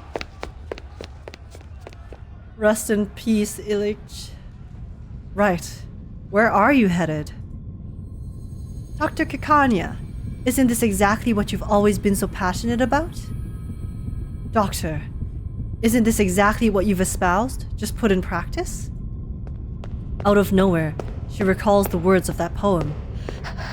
Seeking silentness in the woods, I asked him. A sharp question shoots up from her skull. Kakania, you should be tried and punished.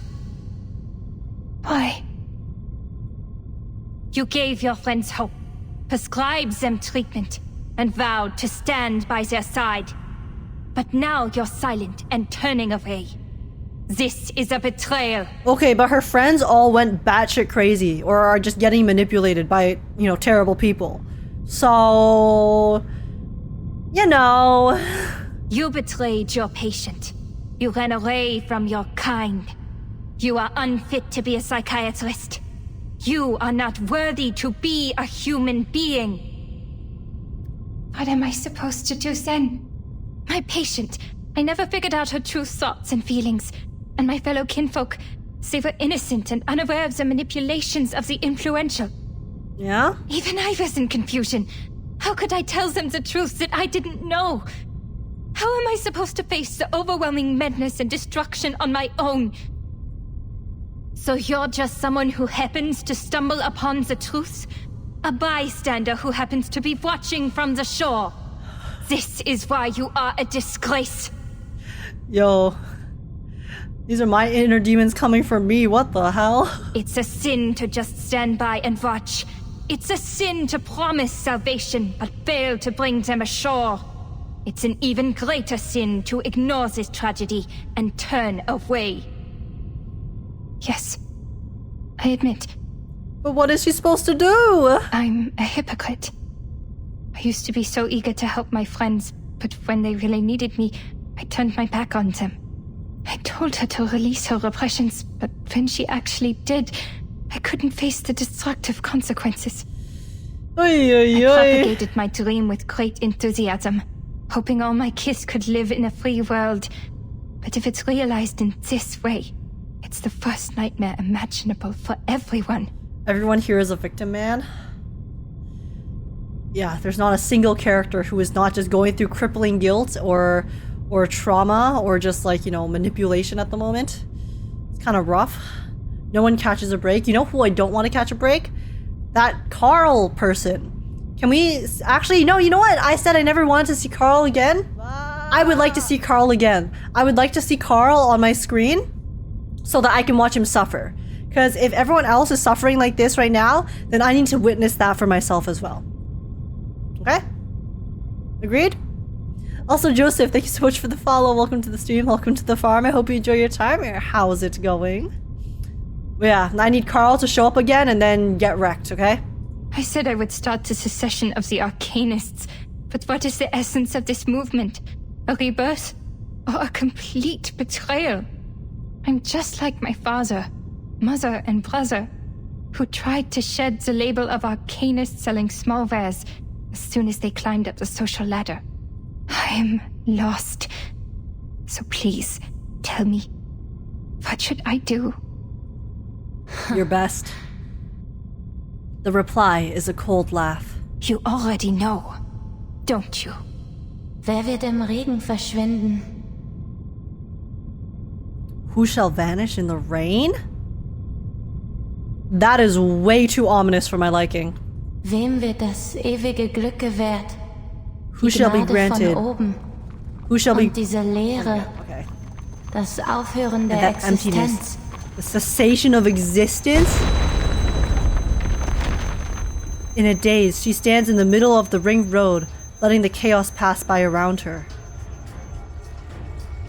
A stone debris from another explosion flies toward her, but her stance remains unchanged, as if oblivious or welcoming of it. Miss Kakania! Okay, Marcus, we need to put some sense, knock some sense back into her. She's kind of going through it right now. The stone suddenly changes its trajectory. Her body is pulled away. The figure shaking her is a familiar face. You are fine. Thank goodness. I've been trying so hard to find you. I have something important to tell you.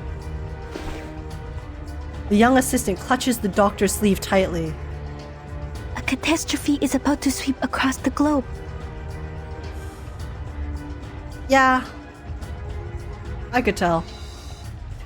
She's talking about the storm though, right? But there are still things we can do. If it goes smoothly, perhaps we can save plenty of lives. Okay. Let's go, Marcus. We move on from our guilt and we just try to fix the future. Let's go. We can't fix Isolde, but we can just accept her as she is. Can we though? Can we really? Isolde needs therapy, dude. I mean, she got some, and then look how that turned out. Guys, Isolde needs daily sessions of therapy. Kakania needs a therapist too. True! See, the therapist needs a therapist. That's when you know that shit is really getting rough out here. She needs a passionate kiss from Kakania. Well, I think she's kind of scared her off at the moment. I will not lie. I don't blame Kakania for being scared off, personally. You don't want to miss it. So, as much as I love Kakania, she's not the best therapist. She did her best, okay? Warning, warning. Kakania and Isolde do need to make out. It wouldn't solve anything, but they need that. Yeah, they need that, and then we also need that to distract us from what's going on in the story. Alright. Art above all. And now, the most anticipated performance. Oh dear.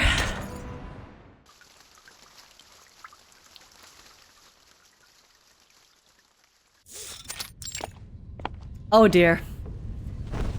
Here we go. The field agent squad cannot make it this time. They have a more urgent mission. But the Vienna branch already requested support from the army, even though we haven't told them what is happening. They are irritated by the blatant attack. We'd better use the power of the era now. Hoffman clips the Laplace-issued communicator back on her waist. Only one question remains. Is the source of this intel reliable, Marcus? Are Isolde and Heinrich really playing in the premiere of Tosca? She questions her assistant, but her gaze is fixed on Kakania, who sits there idle in thought and action. Yes, it may sound a bit absurd, but that is Miss Kakania's inference. It is you who asked for cooperation. I've done what I can and told you everything I know. It is up to you to believe me or not. She hangs her head, her voice uncharacteristically dispirited. Unless the show is cancelled, Isolde will show up. She is a perfectionist when it comes to her work. The show must go on, even when there are revolutions happening. If she shows up, so will Heinrich. Neither of them is under bounty, and the upper class loves her performance, so it's not hard for them to guarantee a show, even in these troubled times. True. The two of them got away scot-free because they're in the cult, and the cult protected them. I know her well. She will be there, if I know her as well as I think I do. Kakania says nothing more, and her eyes fix on a curtain, locking into a trance. The opera is about to begin. The audience pass through the aisles and take their seats on the sofa chairs. Oh, it's happening right now? Okay. Madam Hoffman, what mission is the field agent squad dealing with? I don't know if I'm ready for this, chat. Marcus speaks up, trying, in the manner of her books on conversation, to ease the momentary awkwardness. Assassinations. There has been an outbreak in the Empire over the past 3 days. They are sent to guard the important people. Oh, this is, very parallel to some real-world happenings as of late. We're out of manpower right now, so don't expect any backup. But don't worry. We don't need to capture or defeat the menace, just focus on the original ritual. Put your own safety first. Understand, Marcus? Marcus signals her understanding. Once again, she dives into her read on the interior of the Vienna People's Opera. The audience is bigger than the tickets sold. I mean, people snuck in. I counted the seats in the balcony and the gallery. There are still too many people in the main hall. Are they all staff of the Vienna branch? Nope. No. This could be the doing of Manus Vindictae. Why did Kakania laugh? That's you, Miss Foundation. You have no idea where you are. This is Vienna, the city of music. Yeah, so people will just do anything to sneak in to try to view the play, right? And this For is totally innocent Isolde reasons. and Tosca. People are crazy about them. I bet they would even stand outside the railings if standing tickets were sold. And when it reaches Act 3, they would fling themselves over the edge, crying, "Oh, Scapia, avanti addio." Hoffman's brow hangs heavy with vigilance. Don't get what you're saying, but it sounds even worse than Manus Vindictae. Wait, guys, no, it's like Fontaine, you know? Everything's a spectacle, everything's a play, you know? This is just a court trial that is also in the opera house, so it's like entertainment for everyone. It's nothing wrong, guys. I collected information about this opera. Marcus hands off another stack of material to her mentor. Rome, 1800s. Painter Mario Cavaradossi and singer Tosca are two lovers. Cavaradossi has been arrested for helping the fugitive Cesare Angelotti, former consul to the Roman Republic. Oh, okay, they're giving us the synopsis. To save her lover, Tosca turns to Scarpia, the chief of police. Scarpia has coveted Tosca for a long time, so he proposes that Cavaradossi will be freed if Tosca gives herself to him. And Cavaradossi is the painter who she's like married to, right? Tosca submits to him, but when he tries to embrace her, Tosca stabs him in the heart with a dagger. Oh! For heaven's sake, how did you make that sound so boring? Well, why did she stab him in the heart with the dagger? Kakania stands up, unable to bear the indignity any longer. She reaches out, snatching the stack. I don't think you should read the script ahead of time. It takes away all the surprises. Just let the singer guide you and immerse yourself in this world. Kakania said, guys, no spoilers out here, okay? I agree, Kakania 07. Even in-game, Kakania's got my back. Let's go. Isolde is very good in guiding the audience. She's the best there is. Kakania grips the script tightly, ready and willing to defend her beloved play.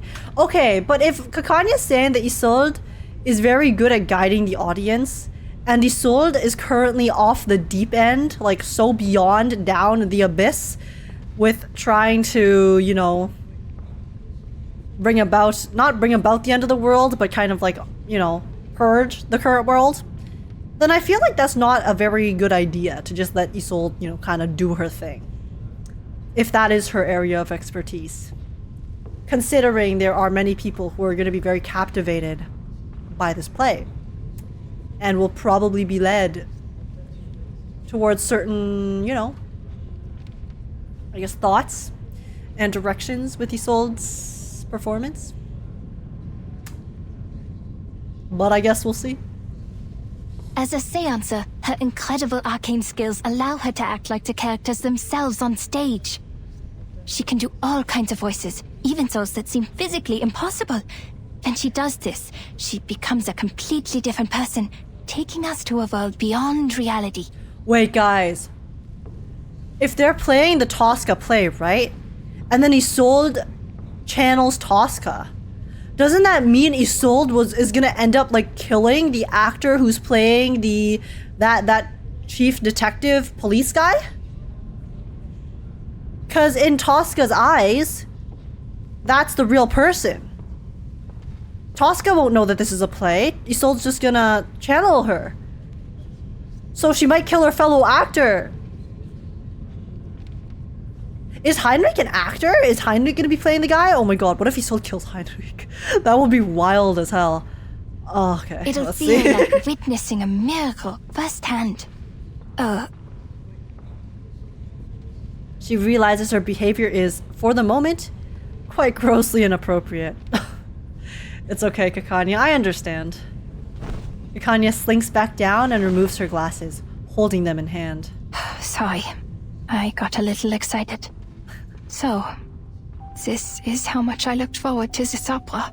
Oh, and then it got, you know, kind of dampened because of all the revolution and death and destruction going on outside. That's just unlucky, honestly. She trembles as her hands reach up to grasp her forehead, her voice falling into a sob. Marcus hesitates, but eventually reaches out, placing a hand on her shoulder. I'm sorry. I know you still see her as a friend. No, I'm just thinking. No glasses, Kakania. Yeah, she looks cute without glasses. I wish they would show us the full sprite without her glasses on. I thought I knew my friends and my kin, but really I had no idea of what they were truly thinking. Even with this mirror and all the psychological theories. I am like Pandora who opens a box without knowing what was inside. Was it hope or destruction? That sounds dark. Just a smidge. But it's a very good analogy, though. Perhaps we can never truly understand one another. But things won't get any better if I give up because of it. The moment you've truly lost is when you give up. Kakania shakes her head, rubs her eyes forcefully, then puts on her glasses once more. I cannot turn my back on this. Don't worry about me, Miss Marcus. Now that I am here, I will fulfill my promise. I will stop her. As for the doomsday you talked about, I don't know what I can do about it, to be honest. All I know is, if I don't stop her today, every day of my life will feel like doomsday. Oh, okay. No matter what happens from here, the show has begun. It's time, guys. Here we go. The lights dim, just as she had scripted it. The black-haired opera singer steps to the front of the stage. ...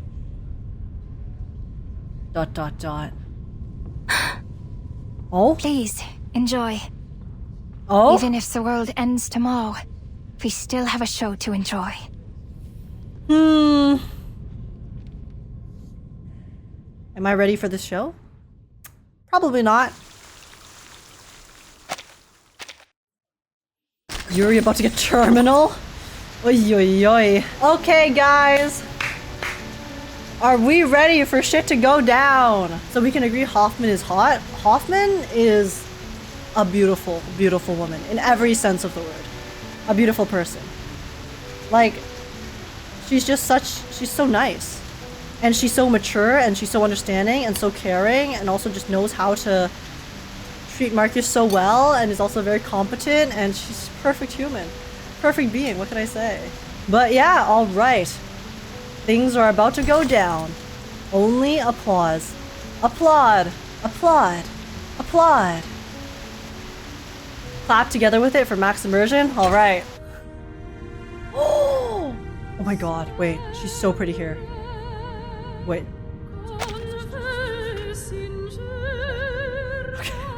Just knew that quick before it started.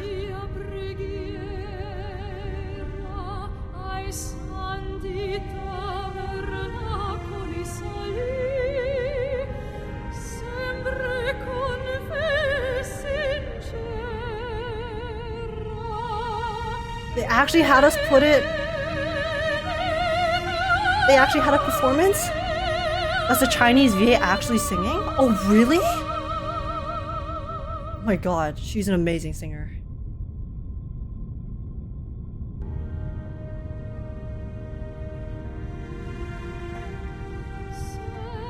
This is so beautiful.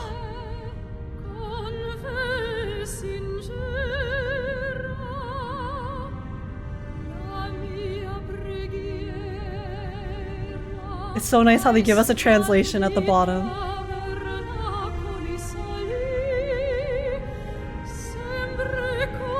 Sorry guys, I'm not gonna talk too much during this, I just want to listen.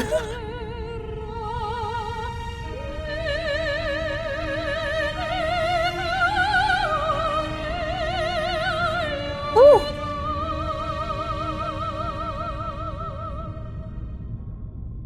This is a loop? Okay.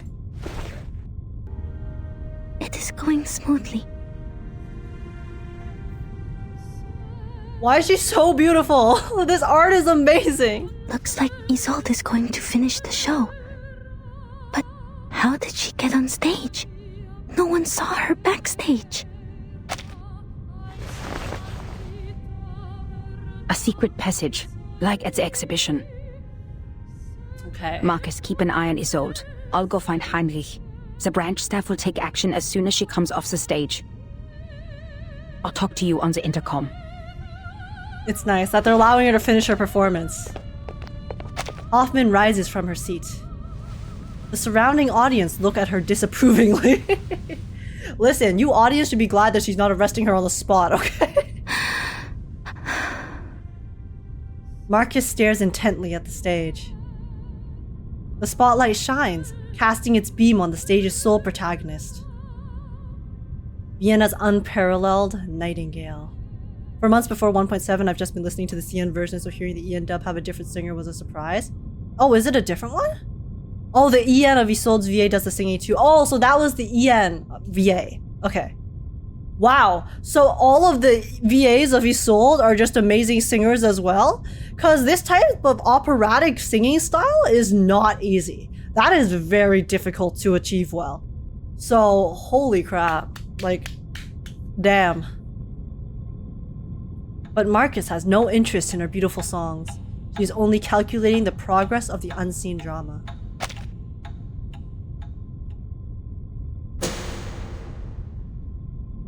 There she goes again. I can't. It won't let me this time. Oh. I'm sorry, guys. Surely you understand.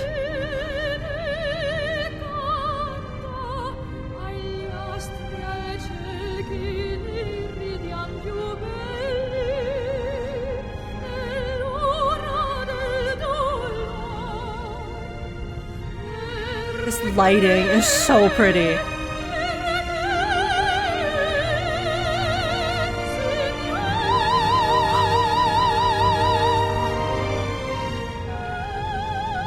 Oh my god!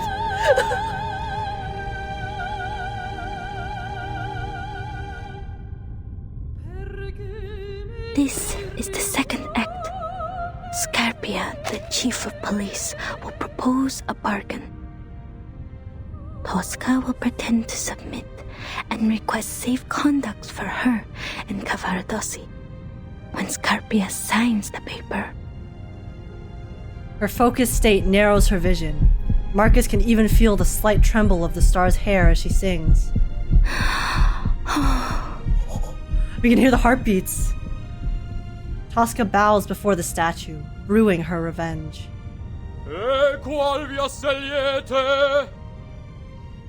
La più breve, Civitavecchia. A small piece of paper is retracted from Tosca's fingertips. Almost there. Almost there. Oh, Marcus is so into it. Tosca lifts the red silk from the table. Ugh. Oh, I did not like that sound effect. She picks up the dagger. Facing the man lying in a pool of blood, she laughs aloud and manically. Questo è il bacio di Tosca!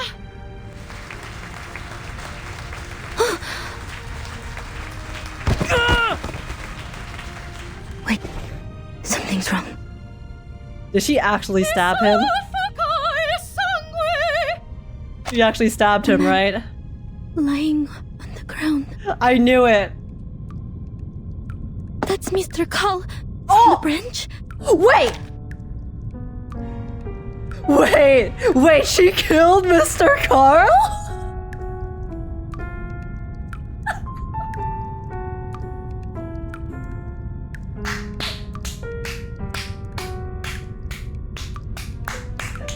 I take everything back, Isolde. You can be as crazy as you want.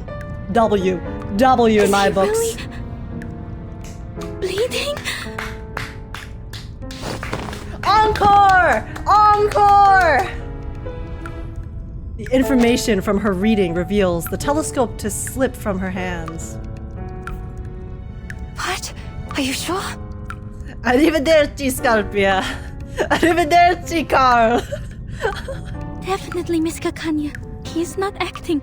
That's real blood coming out of Mr. Carl's body. W. The assassination in the story has become reality. Why is the show still on? Why isn't the audience reacting? What about the branch staff? Because they don't know it's fake. Madam Hoffman, can you hear me? This poor Marcus, though, her voice acting is so good. Her cries go unheard. The audience remains attentive and silent. There is no sound from the communicator. Oh wait, are we like in a trance or something? What is going on?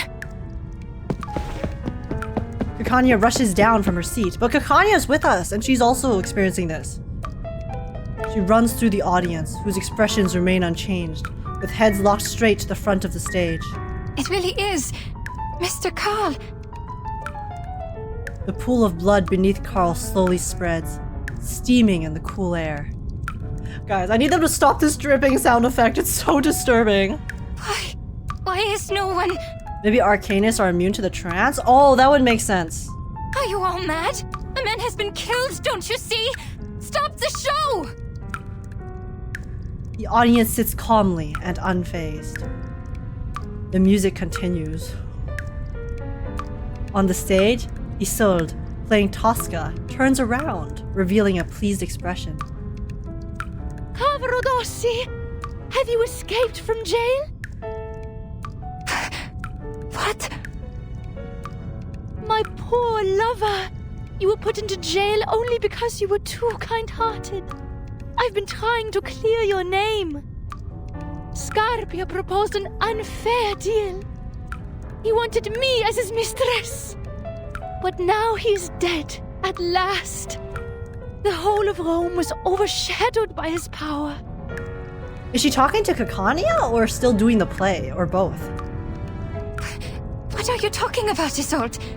That's not what the story is like. Run away with me, Cavarodossi. I have the safer conduct. I think she's talking to Kakania.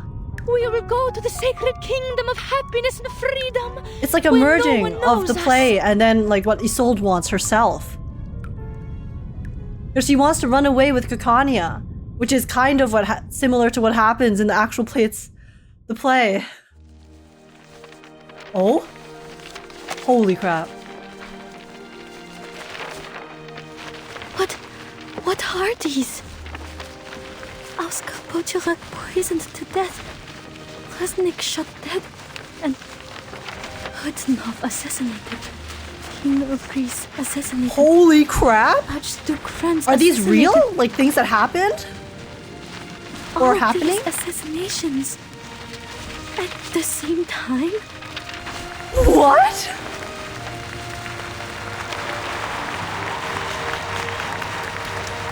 You guys told me to clap with the audience.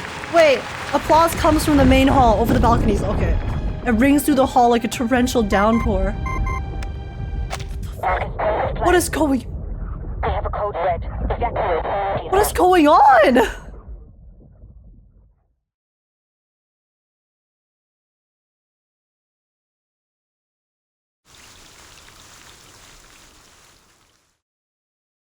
The storm has arrived. Oh shit! True. That's why there's rain on the home screen. I got it. I got it. Come and enjoy this wonderful rain. Allow me to decline politely. I don't think enjoying the rain is something that most people can enjoy. Some interesting work. Unless you're Constantine and you're causing, you know, some children to enjoy it in your stead, then that's a different matter. Shh. I hear something serious. What the hell just happened, guys? So much stuff is happening in this chapter. Still, you can't escape the murmurs of your remaining sanity. Okay, I'll read that later. The clashing tides. When all tides converge. Ay ay ay.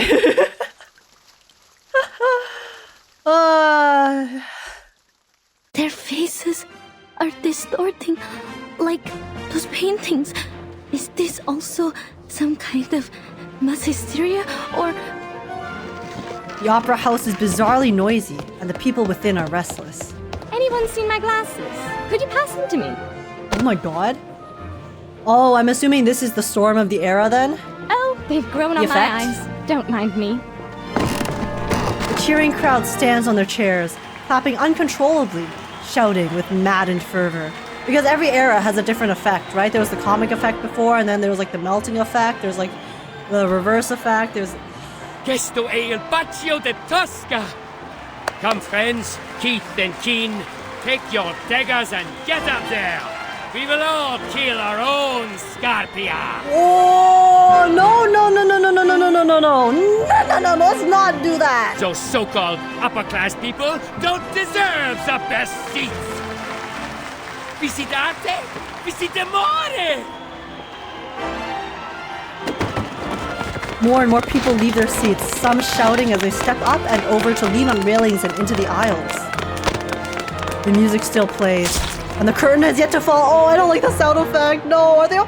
They're gonna kill each other. Guys. No. No. They're all gonna stab each other. Stephen. I can almost feel the blood splashing on my face. No. There's no doubt this is art. The way in which reality replaces fantasy. I've never seen a show like this before. Zilla, what happened? Have you got blood on your faces too? Is this part of the show or... Wow. Oh. The crowd blends like a thick oil paint, surging and washing over every corner of the opera house. They're killing each other in a frenzy. Is no one noticing this? Isolde really, you know, inspired them, okay? Marcus. What the hell? Madam Hoffman, I have an emergency here. Marcus stumbles, knocked over by the frenzied crowd, and the connection to her communicator is lost. No, I can't hear anything. The crowd won't let me leave. I need to make way myself. Yo, Marcus, I would just be wary of any, you know, knives that might be coming your way, okay? Because it seems like everyone here right now is a little bit, you know, stab happy. What? And then you send me to battle? What's up with that? Finally, some interesting work. Oh my god, their faces. Okay. Shh. I hear something serious. You have to save Marcus, guys. Gotta get her out of here. Let's protect her. We have to protect the puppy. IG, the storm syndrome here is murder. No, the storm syndrome here is the melting. Isolde is the symptom of murder. God damn. It is said that humans are logical and arcanists are irrational, and during the storm, it's the reverse. Oh, true. I didn't even like make that connection. The parallels are actually so smart. That's true. Because the arcanists are technically immune to the storm, right? Or not like fully immune, but they're mostly immune to the storm. They can at least survive it so they don't get the symptoms. But then... Who's Hush? I hear something. Humans go a little cray-cray. Because, you know, they're dying, understandable. That's a very neat parallel that I actually did not really think about until now. I don't... Very smart.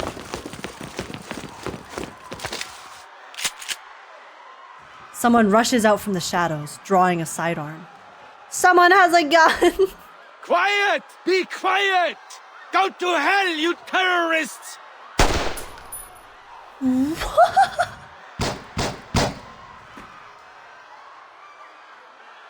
The guards that were supposed to put an end to everything are now shooting.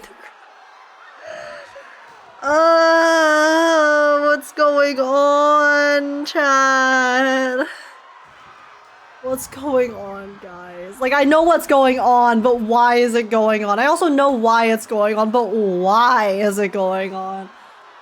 If their arrival had meant to bring order, it succeeded only in making the scene that much more chaotic. Gunshots, screams, roars, and bellows meld together. A few staff members from the Foundation branch weave through the crowd, but they are either infected with hysteria or swept away in the flood of people. Marcus dodges awkwardly among them, like a leaf in a rushing river. You know what, guys? You're right. This is actually nothing even out of the ordinary. This is just another day in reverse 1999. You're right. You're right. Just another day, just another bloodbath, just another trauma. You know, it's business as usual. I need to disperse them. At least open up the exit. Marcus, what are you doing? I said evacuate. Hoffman hurries from the other side of the curtain, pulling Marcus away from the swarming crowd. But people are dying. It is our duty to... I just got a message from the headquarters. The Timekeeper has issued a 24-hour storm warning. 24 hours? Okay. What? Wait, but the Timekeeper's not even here! Can Verton still detect it when she's only, like, kind of nearby? The Manus has carried out several assassinations on the same day. The instability of this era has reached a critical point. Oh no, so the assassinations were by the Manus. Okay, so the storm didn't kill those people. It was the Manus Vindictae killing them, causing the storm to advance like that. Okay. Which means the storm is coming. The storm is a global thing she can mail? Oh, true. Ravage the earth. I'm sorry, it like confuses me because when they say eras, in my head, it's just like the specific area that they're in that gets affected by the storm, but it's technically the entire world. Right, okay. Which means the storm is coming. ...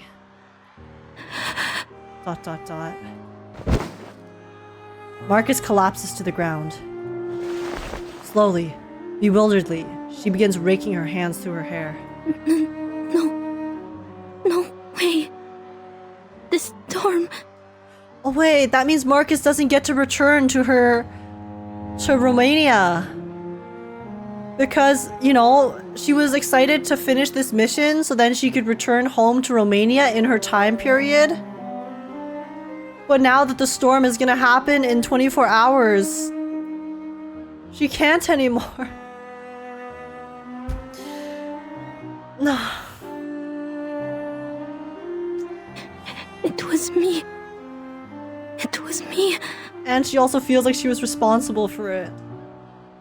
It was me who started the chain reaction. It was me who leaked out the details of the island. It was me. Oh, Marcus, it's okay. Get a hold of yourself, Marcus. A pair of strong hands pull her up from the ground. This is a storm of time. Compared to the chaos it causes, you and I mean nothing more than a pebble. It happened many times before you did anything, and it will happen countless times more. The errors in history will disappear again and again, and so will the people. The situation can't get any worse. The only thing we can do now is to find the ritual that grants immunity to the storm. It's the only way to save more lives. For the greater good. She's crying, guys. No, Marcus. Marcus, girl. The Foundation has issued the evacuation notice. All staff must return to the headquarters before the storm arrives. Even the ones who are shooting at the crowd? Because they've gone crazy? The closest evacuation point is Vienna Central Station. They will pick us up there in 2 hours. 2 hours? Marcus recalls the map she saw on her way with picture clarity. It takes less than 2 hours to get... I know. There are still things we can do before the storm truly arrives. But the enemies are probably much stronger than we are, and there will be no backup for us.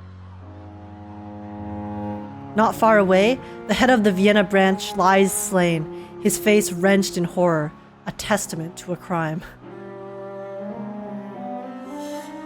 Collateral damage, okay? Below the stage, people in fancy dress, in uniform, in costume, roar and surge about, forming an indistinguishable mass. He once told me what really scared you was not a threat to your life, but the possibility of dying ignorant. I think I understand what you mean now. I don't want that either. I don't want to go back to the headquarters without doing anything at all. Okay, Marcus. Well said, Marcus. Let's go. Hoffman's like, I raised you well, my apprentice. Find Heinrich and Isolde. They might know the ritual or have the clues we need.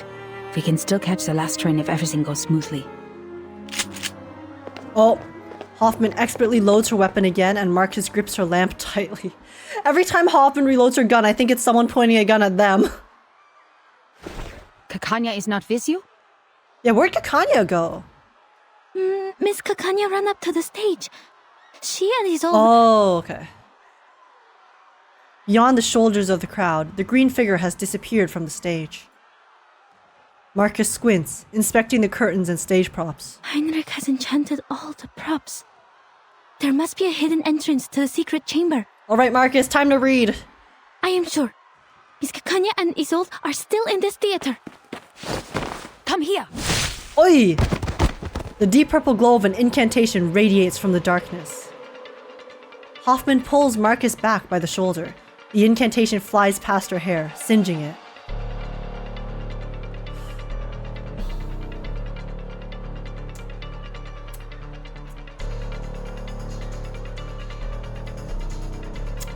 You bastard. The familiar figure of a gentleman flits into the scene. Heinrich! A foot almost steps on air. Oh! Did she trip? There are traps under the floor. Oh. Oh.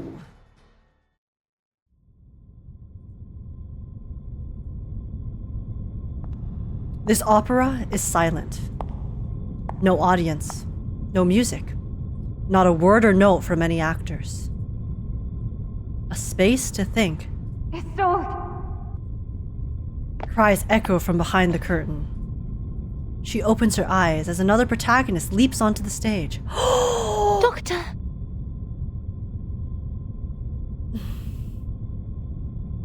Guys, it's the star-crossed lovers.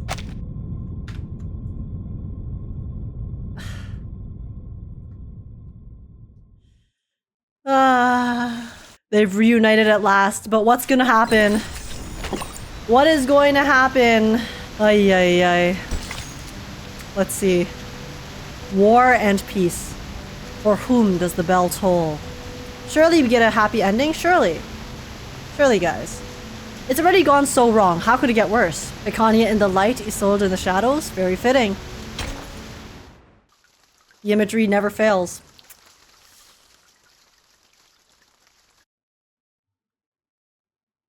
I looked at it, the ring of life, the ring of all lives. Your hands form the ring, and the judgment is pronounced. On the doomsday at the dusk when history fades away. O world, its head bites its feet, its knees touch its nose. Oh man, they inhabit the earth, waiting for the sky to fall. Yesterday turns into tomorrow. Tomorrow reverts to yesterday. Who will vanish in the rain? Who shall be granted the eternal happiness, the grace from above? And that emptiness, the cessation of existence.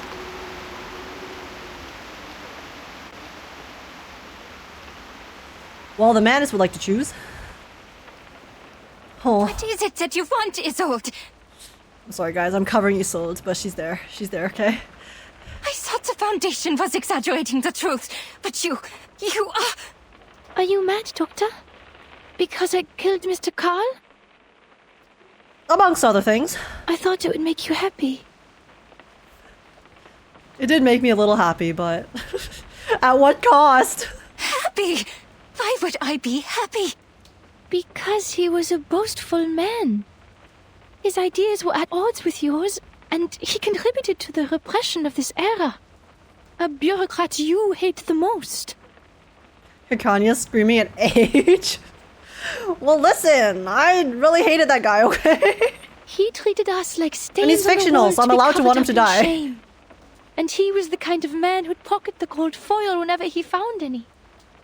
Society is dying because of these hypocrites. Don't you think we should have the surgery and remove them? Oh, he was part of the tumor, okay. Her words, mad as they are, managed to convey a warm sincerity. I didn't know you would interpret my words this way. I deeply regret ever telling you that. What? Why? Why are you being so cruel to me? It was you who said that everyone was sick and dying, even though they pretended to be fine. Yet the source of the sickness lay not in ourselves, but in the twisted era we lived in. A radical surgery is the only way to remove this ugly tumor. Somehow Isolde makes like so much logical sense. And it was also you who told me to stop repressing and to embrace my desires. We should restore the world to what it was like. A kingdom of freedom where everyone will be happy. Are these not your words? Or have I misunderstood them? ... Not the piano. It's the tragedy music, guys. The trauma music. Why won't you look at me? Have I made such a big mistake that you don't want to see me again? No. Please answer me. I'm begging you. You are my only friend and the one I cherish most in the whole world. Oh. All the voice acting is too... Like, I feel the emotion. Doctor, what on earth have I done wrong? Why won't you forgive me? Kakania's stone-like visage does not crack. Isolde chokes dramatically. I'm too stupid to understand your words? No, it's because you've been manipulated to hell and back, Isolde. I'm sorry. It's not your fault. Because I'm also sick with the incurable tumor. If that's the case, please help me. Hold my hands, touch my face, hug me, and talk to me heart to heart like you used to. Doctor.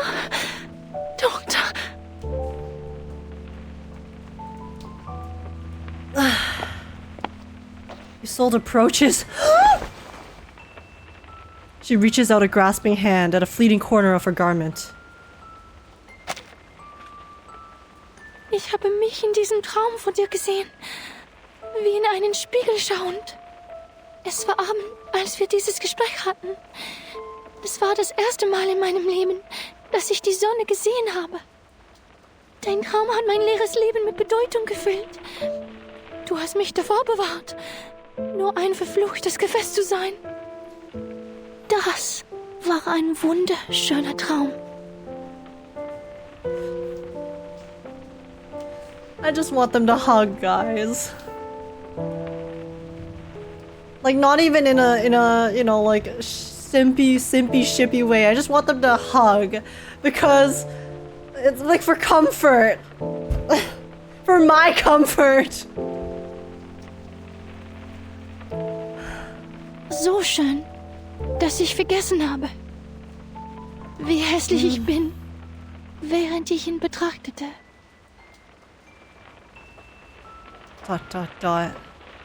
Ich versuche nur, einen Traum zu verwirklichen. She did everything for her. Ist das falsch von mir?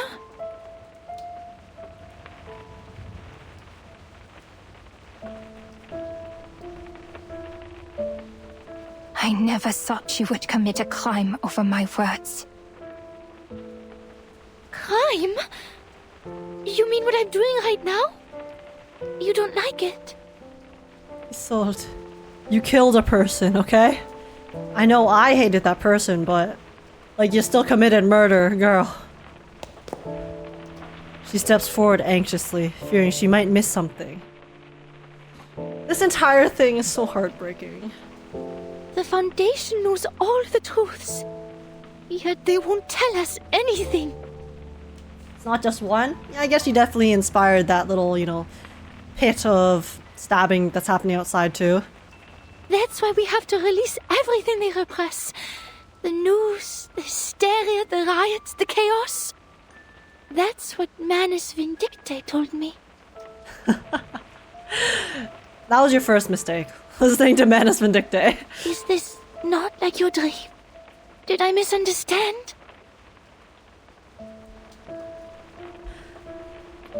Quite a bit, Isolde. Quite a bit. What in the world did they tell you? They told me the method of salvation, Doctor. They gave me the opportunity to save your loved ones, the world, and your dream.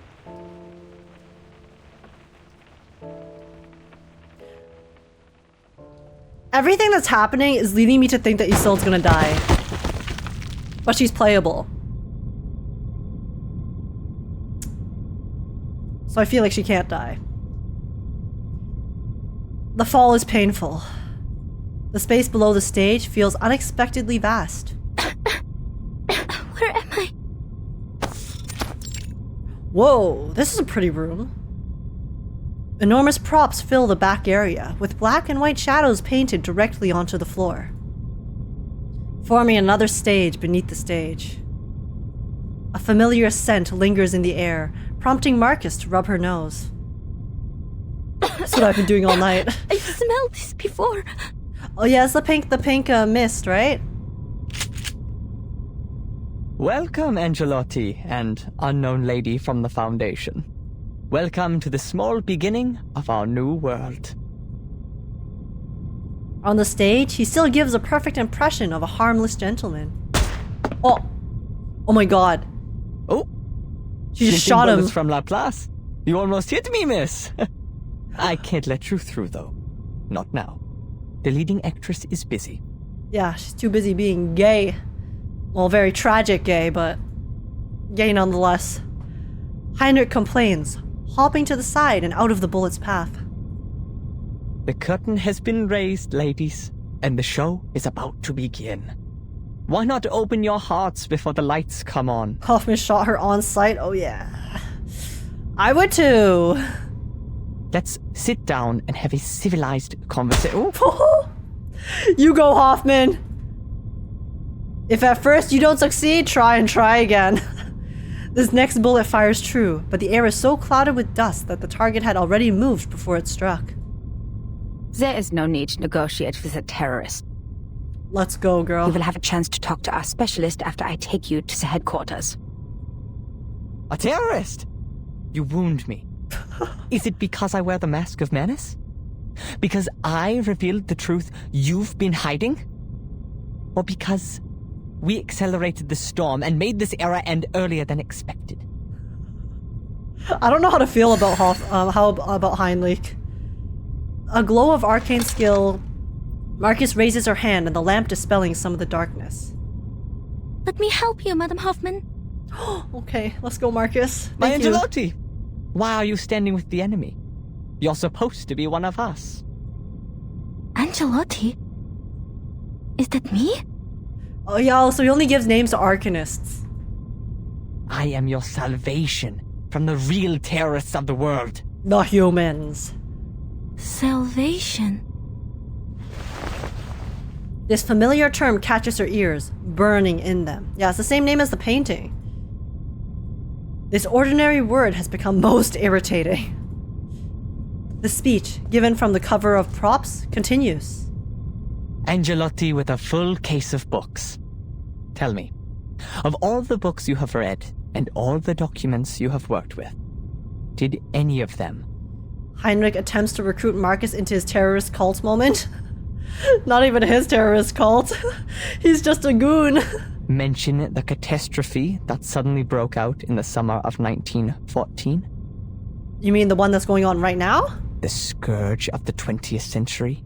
The real history? Or they talk about World War I.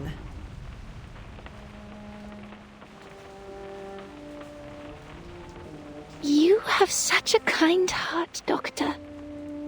Yet you don't know the truth. How are you going to bear the pain when you do? Manus Marcus sounds wild? That's a pretty fire name, I will not lie. But my teddy bear would never do that, so... Theophil set himself on fire. Ben hung himself to death. Emmanuel laid himself on the railroad tracks. Oh my god, is Isolde gonna try to kill herself too? Are they the suicide cases in Vienna? They all came into contact with the menace? Isolde tilts her head back, laughing brokenly.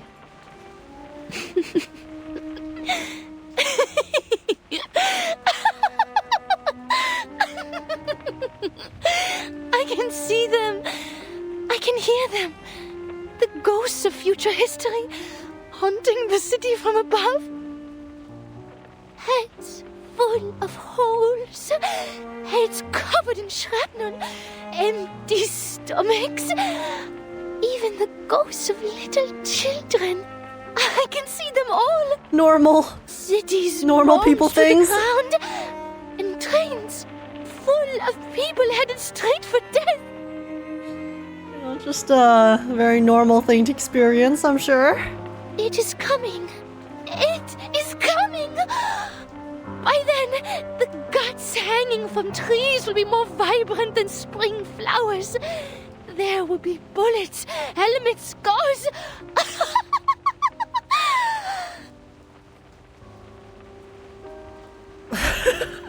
Okay. So good, Doctor. I have nothing to say to that. I got nothing. Damn. How I wish it were a farce. A farce that claimed the lives of more than 10 million people. A farce that dozens of leaders decided to take part in. Ben, a dear friend of mine. He played the best Fantasia in A minor ever, but came back from the battlefield missing an arm and a leg. He remembers that day when the generous Mr. Forget-Me-Not... Of course it's Forget-Me-Not. Of course. Oh, sorry. Of course it all comes back to Mr. Forget-Me-Not.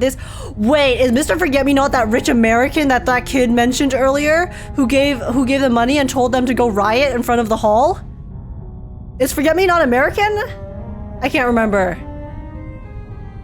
This guy. This fucking guy. When the generous Mr. Forget-Me-Not stepped across the deck, his question stifled by a stack of thick letters. Yes, jackpot, yep, caught. Of course. I expect nothing less. I expect nothing less of him. And Emmanuel.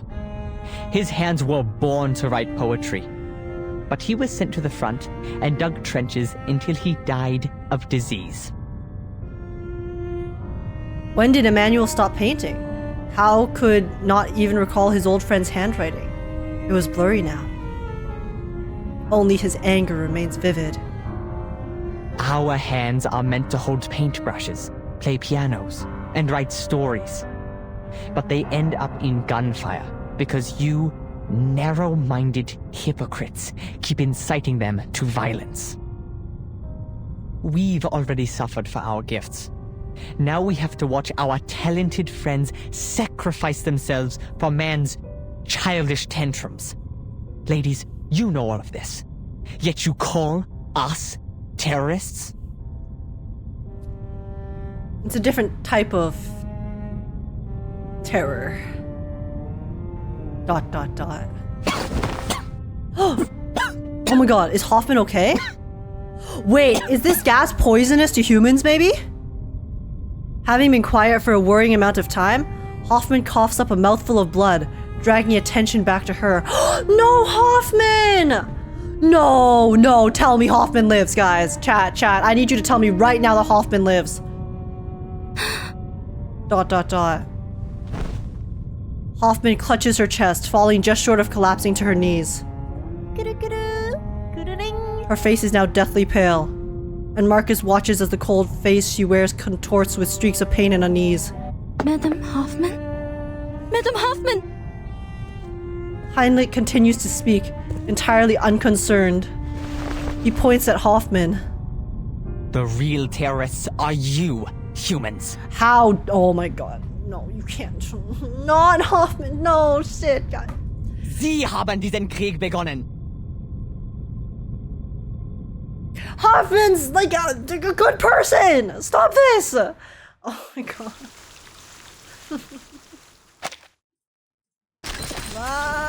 Why Hoffman, guys? Of all people, Hoffman deserved to live, man. No.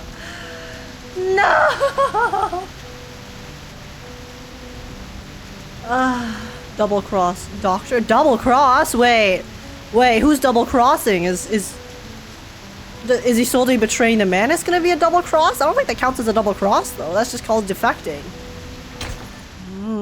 Let's see. Unless Kakania joins the Manus, that would be a double cross. What the hell? But I don't think so. Kakania would never do that. I believe in her. The scent from backstage strikes her as odd. Something neglected within her stirs to life, pulsing in her chest, constantly pulsing, pulsing, pulsing. Madam Hoffman? No. Marcus stands stunned, watching her role model sink back to the ground. Fortunately, the Guiding One has heard our cries and promised us salvation. The storm will put a stop to this frenetic melody before all of the good, artistic, heartfelt things in life are destroyed before our eyes. It will wash away the unwanted, the unimportant. The creators of this chaos will be severely punished.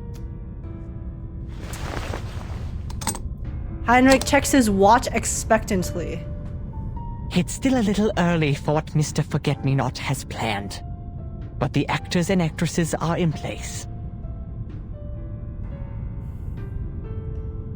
This guy is monologuing while Hoffman, all of our favorites, or like she is all of our favorite, is fucking dying in the corner. Shut up, Heinrich. Don't go worry, away. Miss Angelotti. We won't leave anyone behind, nor will we leave any enemy spared. Brother. I will eliminate the obstacles for you and help you better understand yourself. Okay, is it time to fight him? What? What are you talking about? He's trying to kill Hoffman, Marcus. Blood courses through her in rapid fire. The sound grows louder and more intense until she can hear it pounding in her ears. The sifting has begun, ladies. Ladies? Oh, he has the dignity to call Hoffman ladies when she's the enemy? Oh, he's so kind. Enjoy. The potion specially made by Mr. Forget-Me-Not. A gift from the Picrasma tree. Oh, the sifting. Yeah, so the potion is there to kill humans and let Arcanists live. Okay. For those who have Arcanist blood, it will undoubtedly enhance their powers, both physically and mentally. But for the powerless, mixed blood humans, it is lethal poison. Mixed blood humans? What do you mean mixed blood? I thought humans just had human blood.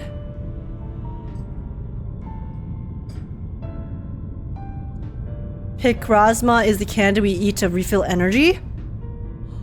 Oh, shit! Really?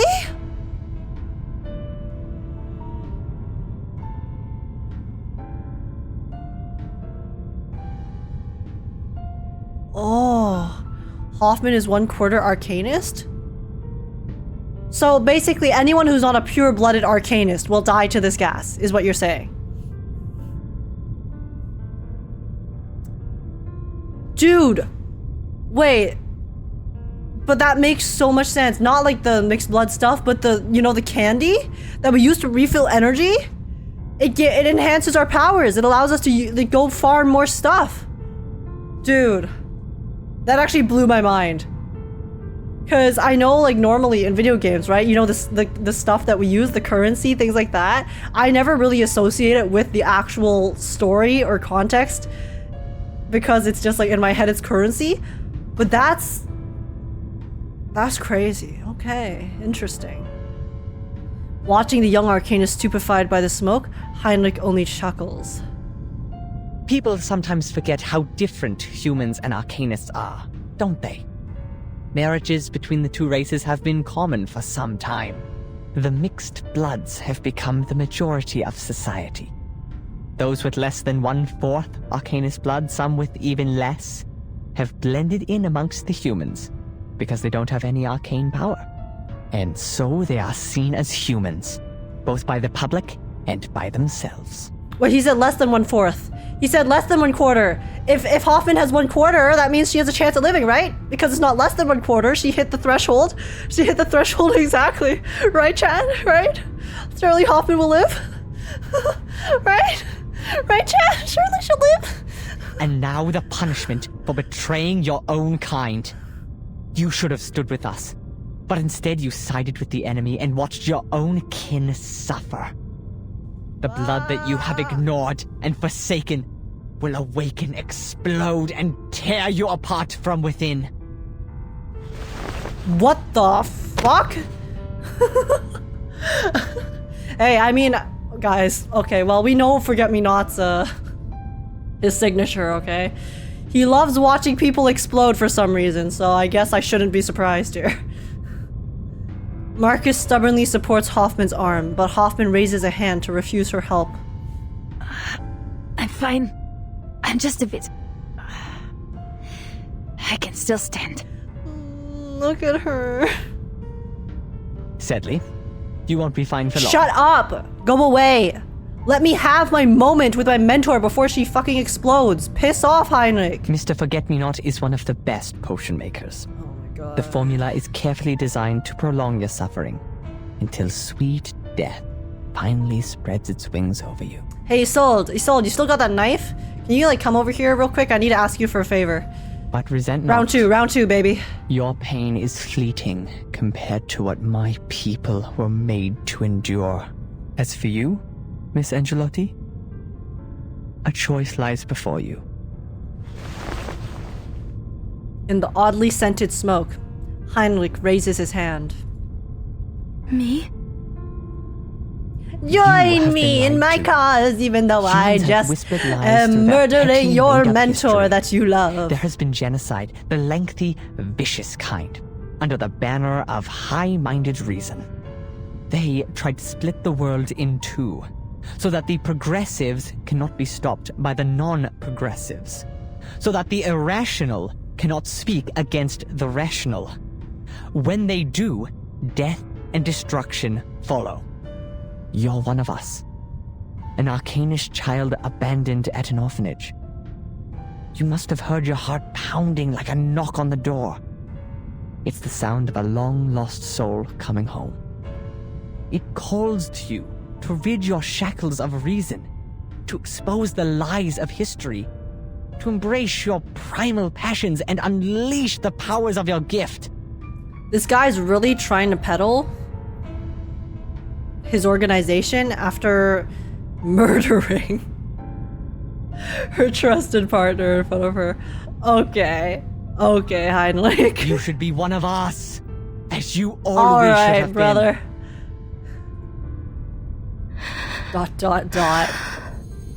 The aroma of the Pikrasmas tree comes to mind. Yes, she hears it. Echoes up from the reptilian brain, reverberating along tangled knots of reason and knowledge. He's right, Marcus. This is the missing part of history that they didn't let you go through.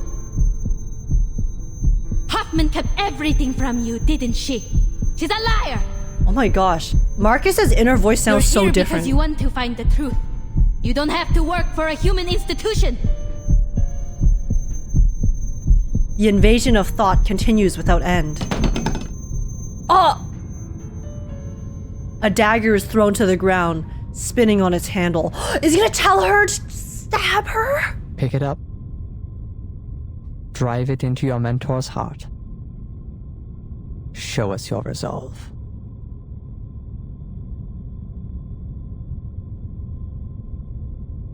Can we not? An opportunity has arisen. Take it. A chance to learn who you really are, where you came from, and why you were abandoned. ... I take this knife and I shove it so far up.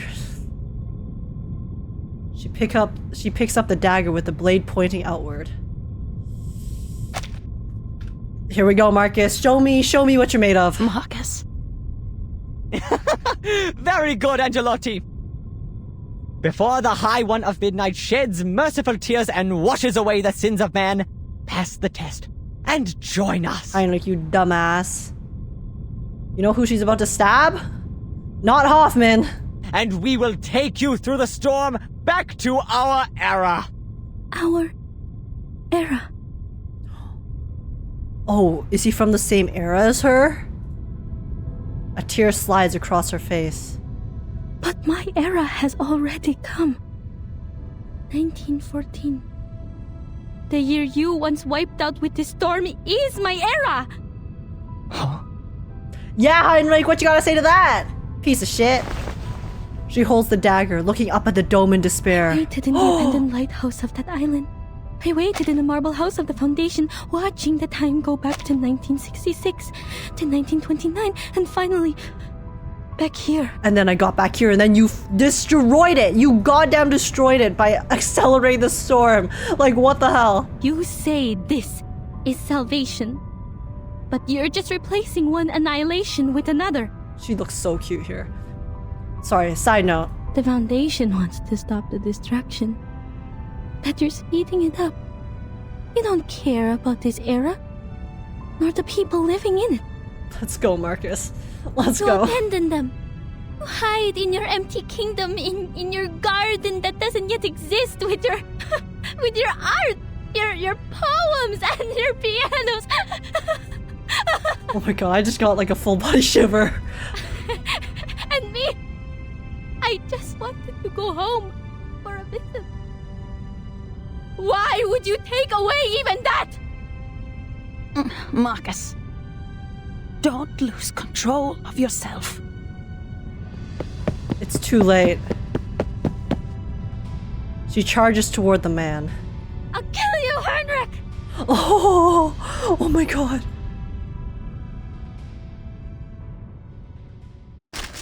Dude. I had legitimate, like a full body shiver just now in the middle of that. And then after I had my full body shiver, the next line, I had like another shiver. Oh, the voice acting was crazy. What the hell? Oh my god, Marcus locked in. She did. Dude. Hey, now's my chance. Okay, I'm going straight for him. I don't care about his sword, his shield, whatever. Even if it's more efficient, I don't care. I'm going straight in. This is the best voice acting in my entire life. Like, it just keeps getting better and better. I think the voice acting can't get better, and then it does. It's actually insane. I genuinely want to hear it in the other languages as well, because I'm sure that it is just as good. Wow. Oh. Man. Someone is calling me. The voices are back. Leave here with me, Doctor. Let the rain wash away the old world, so we can build your dream in a new one. I thought we were on the same side of liberating our repression, giving freedom to the Arcanists. Chapter 6's peak. We're in it. She stretches out her hand to her. ... But Kakania stands stiff, clenching and unclenching her fist in futile repetition. I never thought that you would take people's lives, Isolde. I don't think any of us expected it, to be honest. Isolde looks up with a maddening joy plastered on her face. Is this why you hesitate? Because I killed a person who shouldn't be killed? A person from the Foundation? After you befriended the young lady? Wait, what do you mean befriended the young lady? I thought we were talking about Carl. Is it because you made peace with the Foundation, and yet I became associated with Manus Vindicte? Or is it because we kind of technically are co-workers with Carl? She found her answer. Her eyes twinkle with delight. I see now. I understand, Doctor. I will correct my mistakes. Okay. Isolde? I killed a man of the Foundation. Thus, you thought I was imposing Manus Vindicte's cause over yours. It displeased you, am I right? Isolde, where are you going with this? Then I shall prove myself to you. Is she gonna kill someone from Manus Vindicta? She produces a pistol out from beneath her skirt. Is she gonna shoot herself? It once helped end Theophil's suffering, and now it will take on a greater mission.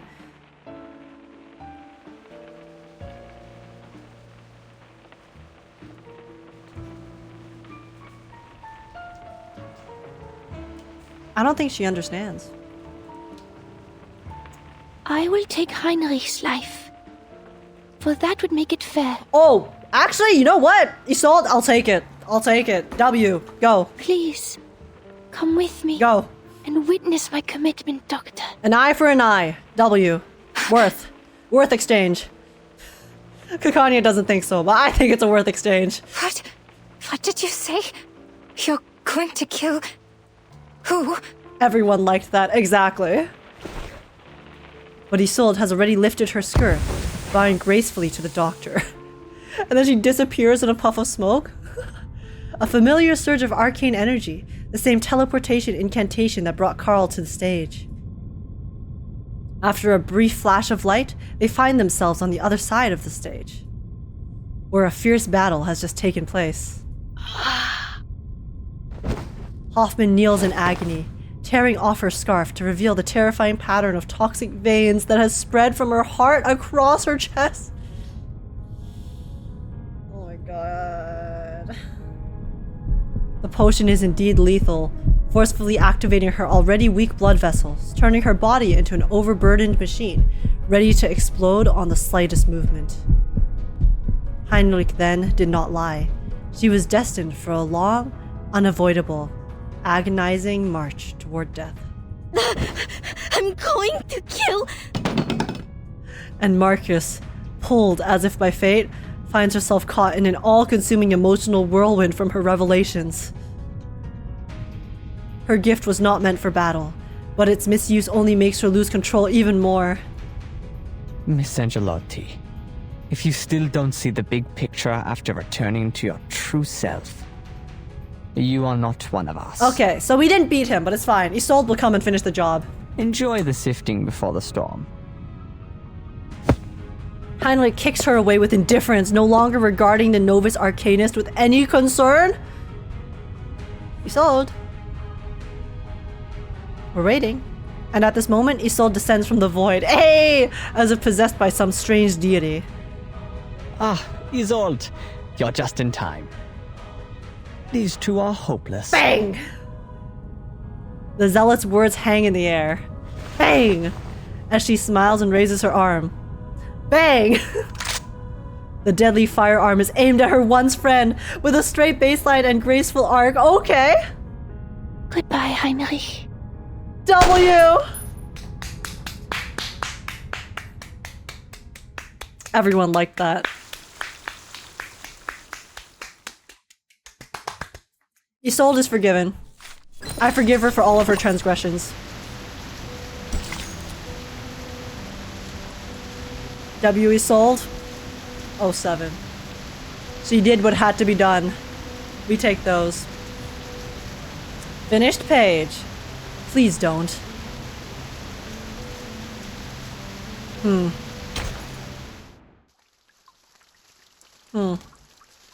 That's ominous.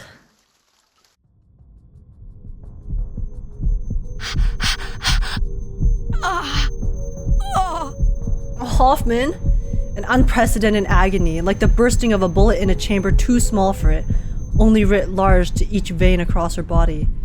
She tries to summon her reason, looking for a way out, but only shattered half-thoughts come to her.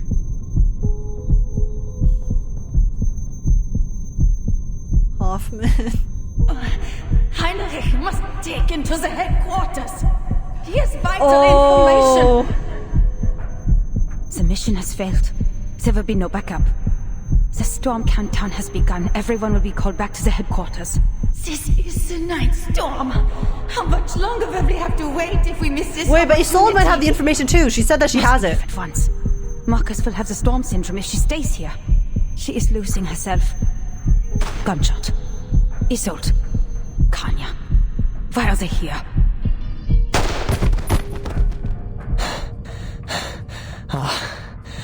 Tosca. You're turning your dagger at me? Even as Hoffman is dying, she's still just trying to help save people and, you know, help the Foundation so that they can save people in the end. Guys, we don't deserve Hoffman. The world doesn't deserve Hoffman. It really doesn't. Me. The one who showed you the way to salvation. Me. The one who brought you all to the Guiding One. Me. I even pleaded with Forget-Me-Not to keep a spot for Kakania. For your sake. Oh, wow. Okay. How could you do this to me? Love transcends all, Heinrich. Hope you understand. The bullet deviates slightly as it fires, hitting Heinrich's calf in a painful, but not immediately lethal shot. Oh, that's a shame. He didn't die on impact? Unfortunate. I wonder what a slow, methodical, and agonizing death feels like, Heinrich. Maybe you would like to experience it firsthand yourself as well? Then I think the playing field will be truly even. Doctor, why are you trying to stop me? You still think of me as a doctor? I can't let you do any more killing. Miss Marcus, can you get on your feet? I'll slow them down. Get Madame Hoffman to safety. The clamor fades away, leaving only the sound of turgid blood stickily moving through her veins. Alas, this is the world of the Arcanist. Reason is nowhere to be found, and everything is magnified by beasts. The floor is cold, the din loud, the air filled with a scent, one that will lead her to her death. Her vision has sharp edges cutting into her sight, and everything moves slow, making out Marcus as she is plunged into a nightmare, then the good Dr. Kakania desperately attempting to hold back Isolde. And Isolde's gun pointed at Heinrich. Heinrich, you seem to be in pain. Yeah. I wonder why. Shh. It's alright. Soon you'll be freed from the pain. No, don't free him. Make him suffer. Oh, Hoffman. So much happening right now. You are out of your mind, Hoffman. Don't. There must be a better way. But how long do we have to wait for another opportunity like this? You think you can still make it back to the headquarters? You think there will be a second chance for you? Even if we fail, Marcus will be safe. The situation has changed. Kanya's decision is the key to victory. I can't let the clues end here. This is the wisest decision. It's her emotions warring with her logic. She rises with all her strength. She's just trying to protect Marcus. Isolde sees no new obstacles, focusing only on her initial enemy. She pulls the trigger. Oh, Hoffman's gonna take the bullet. Hoffman? She's gonna take the bullet so that they can capture Heinrich to bring him back to the headquarters so they can interrogate him for information about the storm and everything, etc., etc. The girl mired in chaos witnesses this scene. Her reading commences, disregarding her own personal will. I can't let Isolde kill such a vital source of information. That's what Madame Hoffman's thinking. But what about her poison? The bullet reeks of ghosts and spirits. Oh right, it's Isolde's arcane skill. Kakania, she has gone blank. I can't read anything from her mind. And there's Heinrich, who claims to be the savior. What is he thinking right now?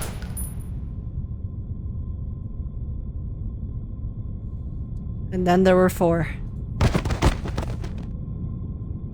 The gunshot finally hits true. I swear to God, if they give me a CG here, I'm gonna lose my mind. One shot, 2 lives. 2 lives?! Isolde's bullet pierces through both Hoffman and Heinrich. This is the information her reading provides. No! Madame Hoffman! She crawls on her hands and knees to her back door side. No! No!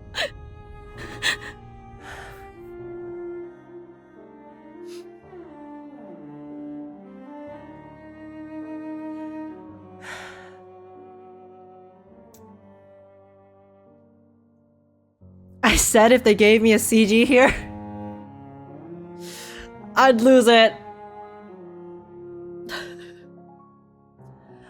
Well, here I am. Absolutely losing it.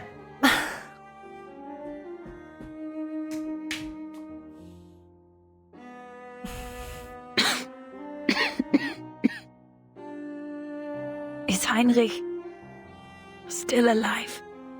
Tell her yes. Tell her yes. Lie to her. Lie to her, please, Marcus. Let her believe that she died doing the right thing, okay? Please, I beg you. This is all I ask. This is actually all I ask from this scene. Just, like, let her die believing that she was able to help in the end, okay? Please. Marcus. You can do that. You can do at least that, Marcus, okay? You can give that to her. Marcus looks at the stage, now coated with blood, her voice trembling. He's gone.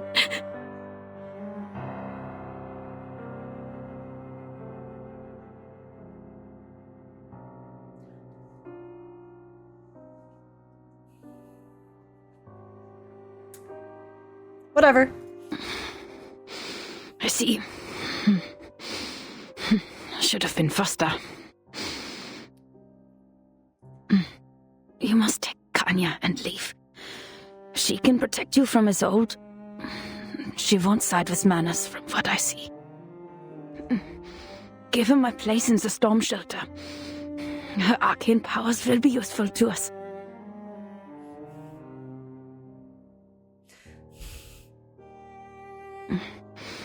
So the both of you can evacuate safely.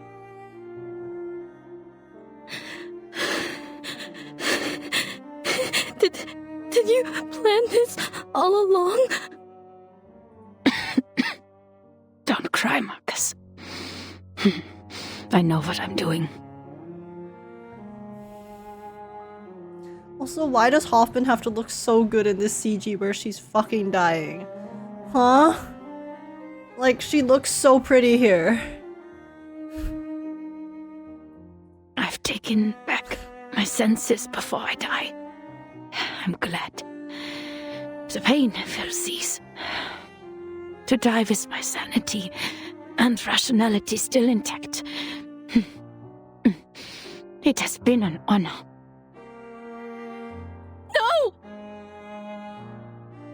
Kakania, can you give her first aid and take her to the station? You'll meet the Foundation there. They'll have better equipment. They'll know what to do. Heinrich is dead, but there must still be clues on him. This isn't over yet. I have to finish the mission. Marcus. Hoffman just shakes her head. Weak fingers struggle to pull out a piece of paper from her bosom. Marcus. Take this. That better not be a final letter. The number of that orphanage in Romania. The one that they found her in. I've had it with me for a while now, but...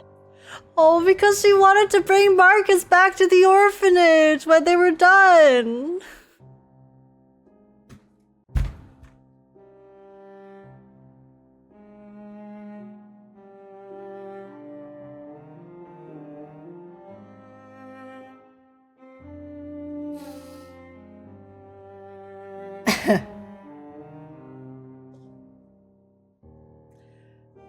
Okay. Please save your strength, madam. This isn't what we need to worry about. I'm not crying, you're crying.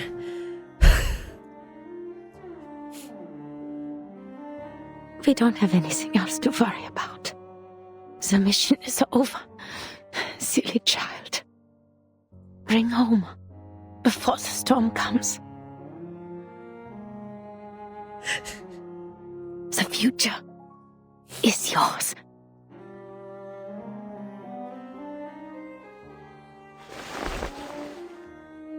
Her hand slides down. This last second between them becomes an age to itself. No! There must be something I can do! Everything is a book. Everything can be read. The most immediate threat to her life is that potion. Devil's shoestring, belladonna, Narcissus is at the roots, and the fruits and roots of the picrasma tree. It's the formula made by Forget-Me-Not. The picrasma extract makes up more than 50% of the potion. This is very different from Laplace's formula. Arcana's potion seemed to be a concoction of instincts and inspiration. Is there nothing else I can do?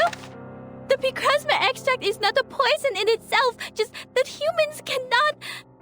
there must be a way, madam! Please! She's in pain. Don't give up. Keep reading. I will find a way. Marcus. As she turns the page, the realization hits. Even if she could read every detail, every exhaustive note on this page, she cannot rescue a burning book from a fire. It's already gone. No. Every book has an end, Marcus. There's nothing more on a finished page, no matter how reluctant you are to flip that page and get to the end. You will move on to a new chapter. Forgive me. No, don't turn the page! Stop here! Stop now, please! For all the pain I had to put on you. I can't read on! I don't like this ending. I don't think any of us do, Marcus.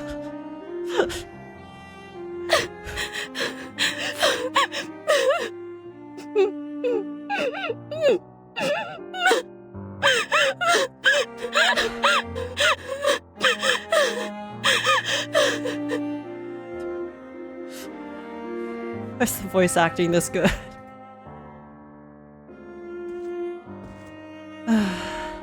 She's gone.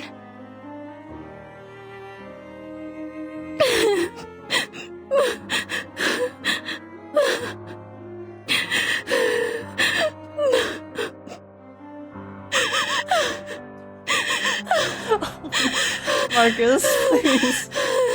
Please, Marcus. She was an incredible woman. Isolde says as she smiles. Kakania looks at her face in shock, studying it to find again the same face she'd spoken of. Mercy. Her suffering ends here. Doctor, have you decided? Decided on what again? ...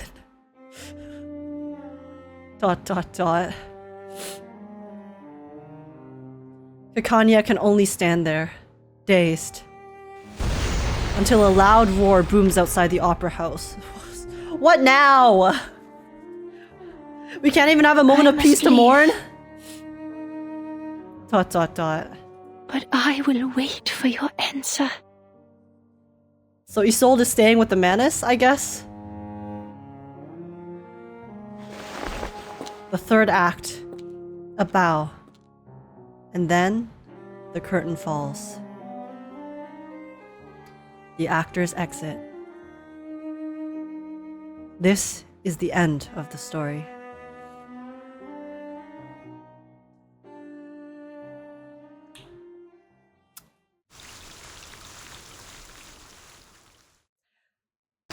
Well,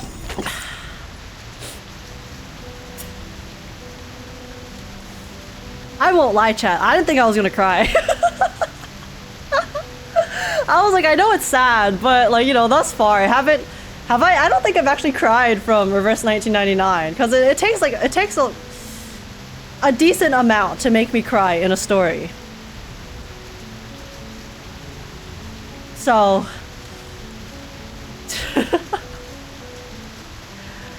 I don't know. By the way, if you see the date, it's January 12th, and if you look at Reverse 1999 fandom, it's Marcus's birthday, so it's her worst birthday. Wait, this happened on her birthday? This chapter, you're telling me, occurred on her date of birth. Yep. It's the voice acting, yeah.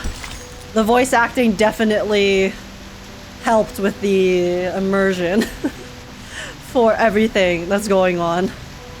Like, Marcus's voice actress there went insano mode. She was so devastating to listen to.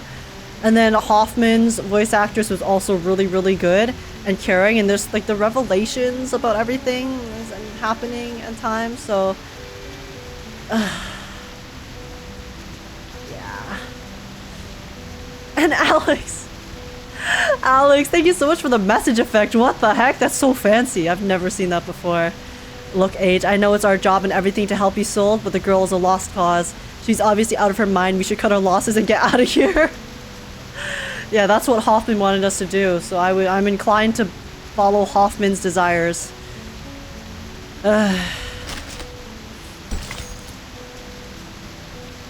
Man. I thought I was gonna get, you know, surprised by how crazy things went, and then I did, but I really didn't think I would cry, chat. Alright. Alright. So surely that's it, right? Surely nothing else is gonna, you know, go wrong and go terribly. We've hit the peak. That has to be the peak, right? Now we're just cleaning up after the fact. This is a war. Can World War I like wait? You know, like just wait like a little bit. Just wait like 24 hours. You know, let us have a break. Okay. Okay. 2 more chapters left. Let's see it. Hansel and Gretel. I didn't even read the description. I'm sorry, guys. ...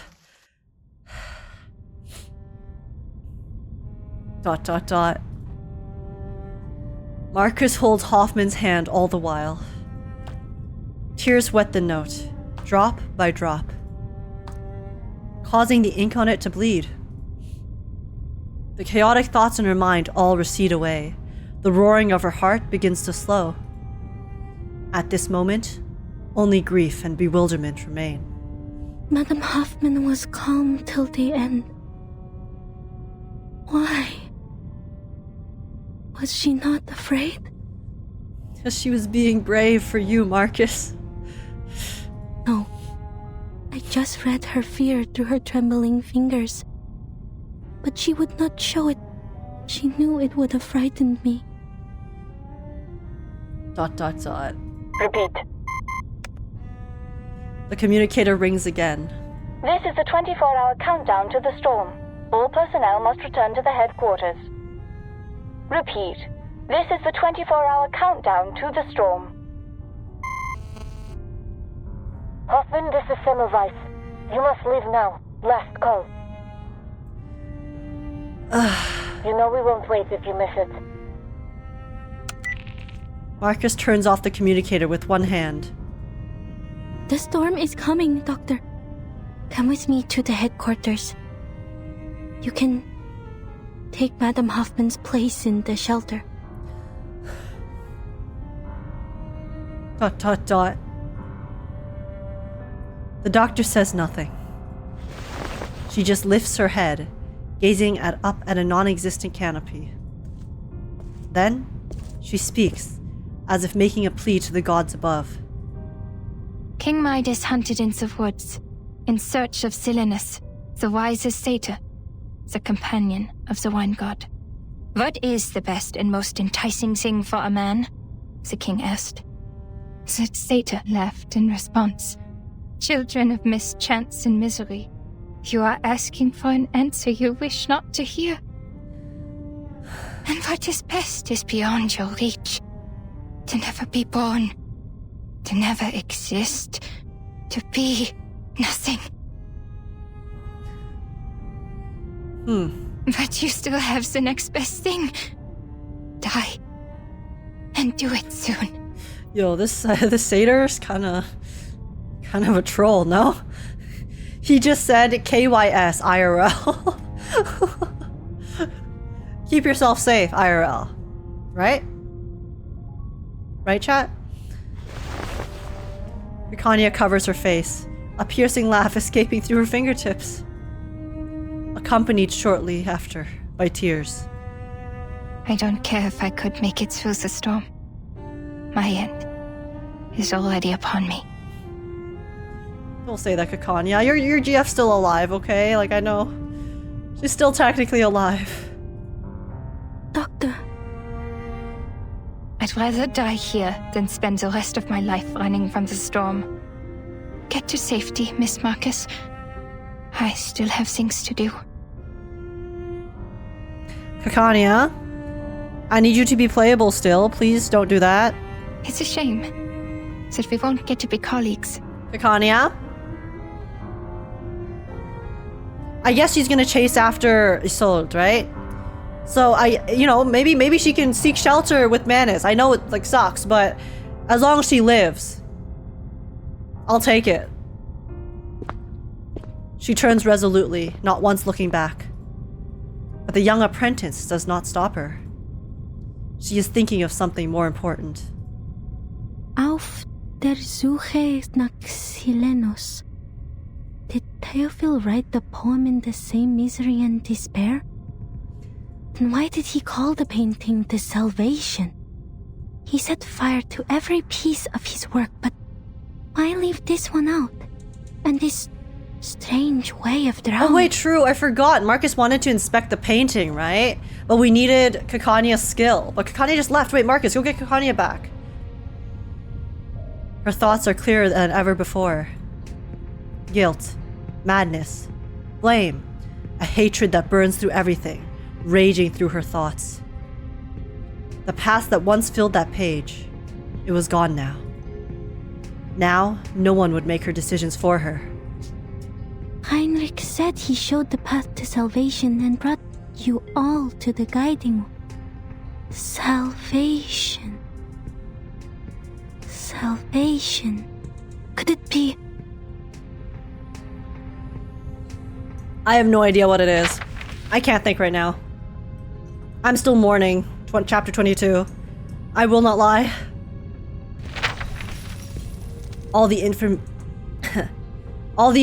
she has read in the past, along with the surging blood from the potion, converges before her eyes. If I succeed, I can prevent the death of someone who holds the clues.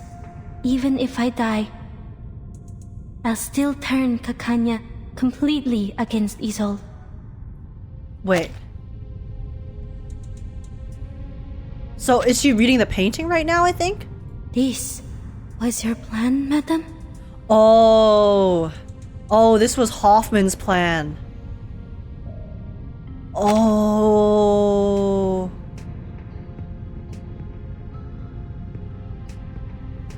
Oh, because the person who still holds the clues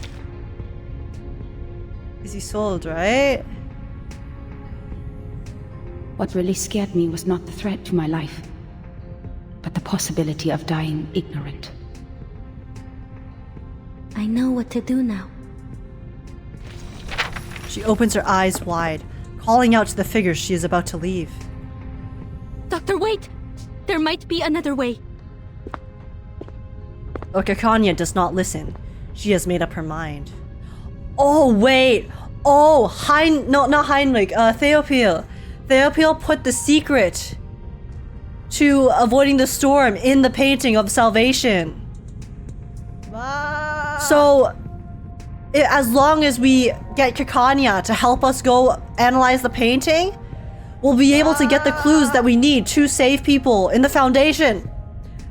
And then we can actually balance the scales against Manus Vindicte. Okay, I got it. I figured it out. Don't fall into darkness. I got it. The departing figure is held back. Marcus fights with an unprecedented determination. Don't let madness or despair take over, Doctor. This is not the end. My mission is not over. She reaches into her pocket, silencing the small machine that has been frantically signaling the final evacuation warning. There's still another way to end this, but it can only be done by you and me. Let's go analyze a painting. Look at some fine art. Oh, okay. Okay. A blaze lights up the street, replacing the glow of dead electric lights. Yo! Oh my god. See, I know that the storm is a terrible thing, but every time they show us the effects of the storm, like the symptoms of the storm on the current era, it always looks so cool. Just the way they stylize it, and then they'll do a completely different art style for the same location. It's really nice to see. A blaze lights up the street, replacing the glow of dead electric lights. People fight, throwing themselves into a frenzied hysteria. The street looks like an exploded powder keg. The Guiding One is merciful in bringing this era to an end before the summer of 1914. This fucking guy. Here, the nationalists, the internationalists, the arcanists, the rationalists, the progressives, the conservatives, the fanatics, the bystanders. They indulge in passion, insisting that it is their ideals that make up the world. Who would have thought that such a progressive and sensible era would end in a barbaric war? Yet in the end, like dust, they'll be swept away and forgotten by time. Who is Forget-Me-Not? He is a bastard, is what you need to know, okay? Only the true believers will survive the end. ...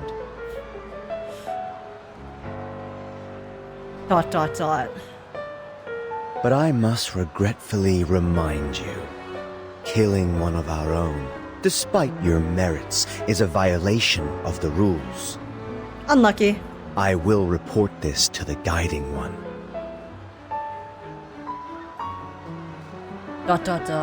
Isolde, supremely unbothered because he is a man and not Kakania. Her smile remains picture perfect, yet hollow. May I have a moment alone, Mr. Forget-Me-Not? I want to look at this city one last time. Yeah, guys, Manus has rules? Apparently so. Whatever you want. Forget-Me-Not walks away in boredom. He is long tired of this maddening conversation. Isolde stands alone on the street. People around her celebrate, dance, releasing their inner repression and their primal passions. But none of that matters to her. She is merely waiting for her beloved, her one and only. Waiting for the sky to fall.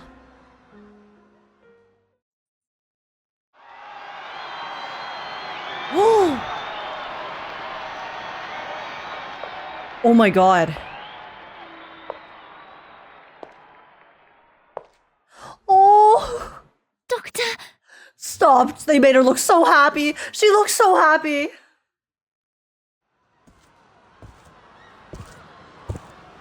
I've thought about this and made up my mind, Isolde. Oh, she's gonna break her heart! You were right. I will join you.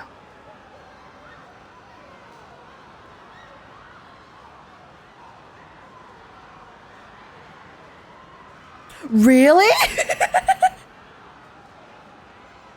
Really? I know I mentioned it, but I was just spitballing. Really? I have been waiting to hear this for so long. I know this is what you want. Now I can finally make your dream come true. She's so happy. Wait, why is this chapter called Hansel and Gretel?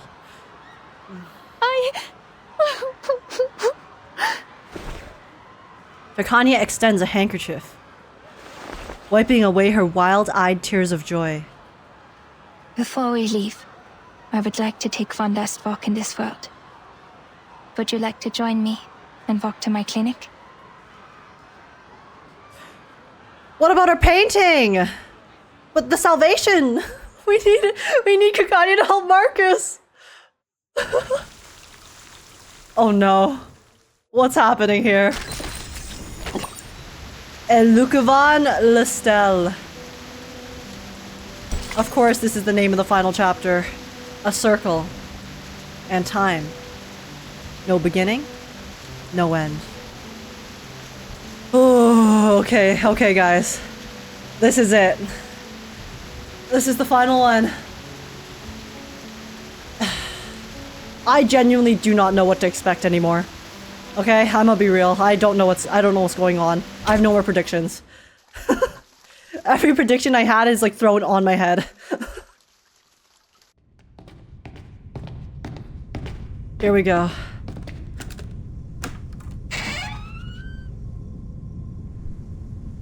Du hast alles gut durchdacht. Kakania shuts the door, dimming the apocalyptic clamor outside. The clinic remains cluttered, empty, quiet. Only the mirrors no longer flash. Ja, der Spiegel macht mir Angst nach dem, was passiert ist. Er spiegelt wahrheitsgetreu mein hässliches Gesicht wider. Meine abstoßende Seele. Isolde's gonna protest that.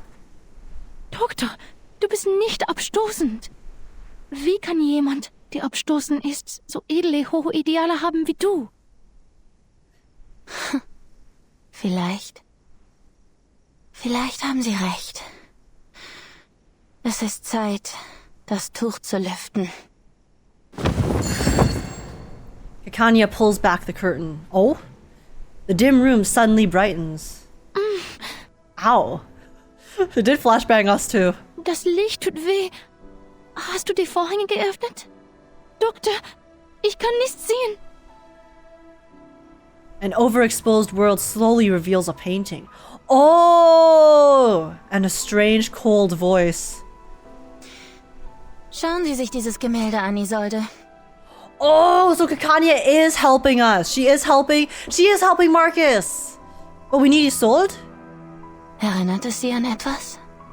Ich kann es nicht deutlich sehen, Doktor. Es ist zu hell hier. Könntest du die Vorhänge etwas zuziehen? Das ist das Gemälde Ihres verstorbenen Bruders. Die Rettung. Wir haben eine einfache Tatsache übersehen, Isolde. Bis Heinrichs letzte Worte uns alle daran erinnerten. Theophil schrieb seine Notiz in Verzweiflung, nannte aber sein letztes Gemälde die Rettung. Yeah, why is that? Doktor, es ist so hell hier. Können wir woanders reden?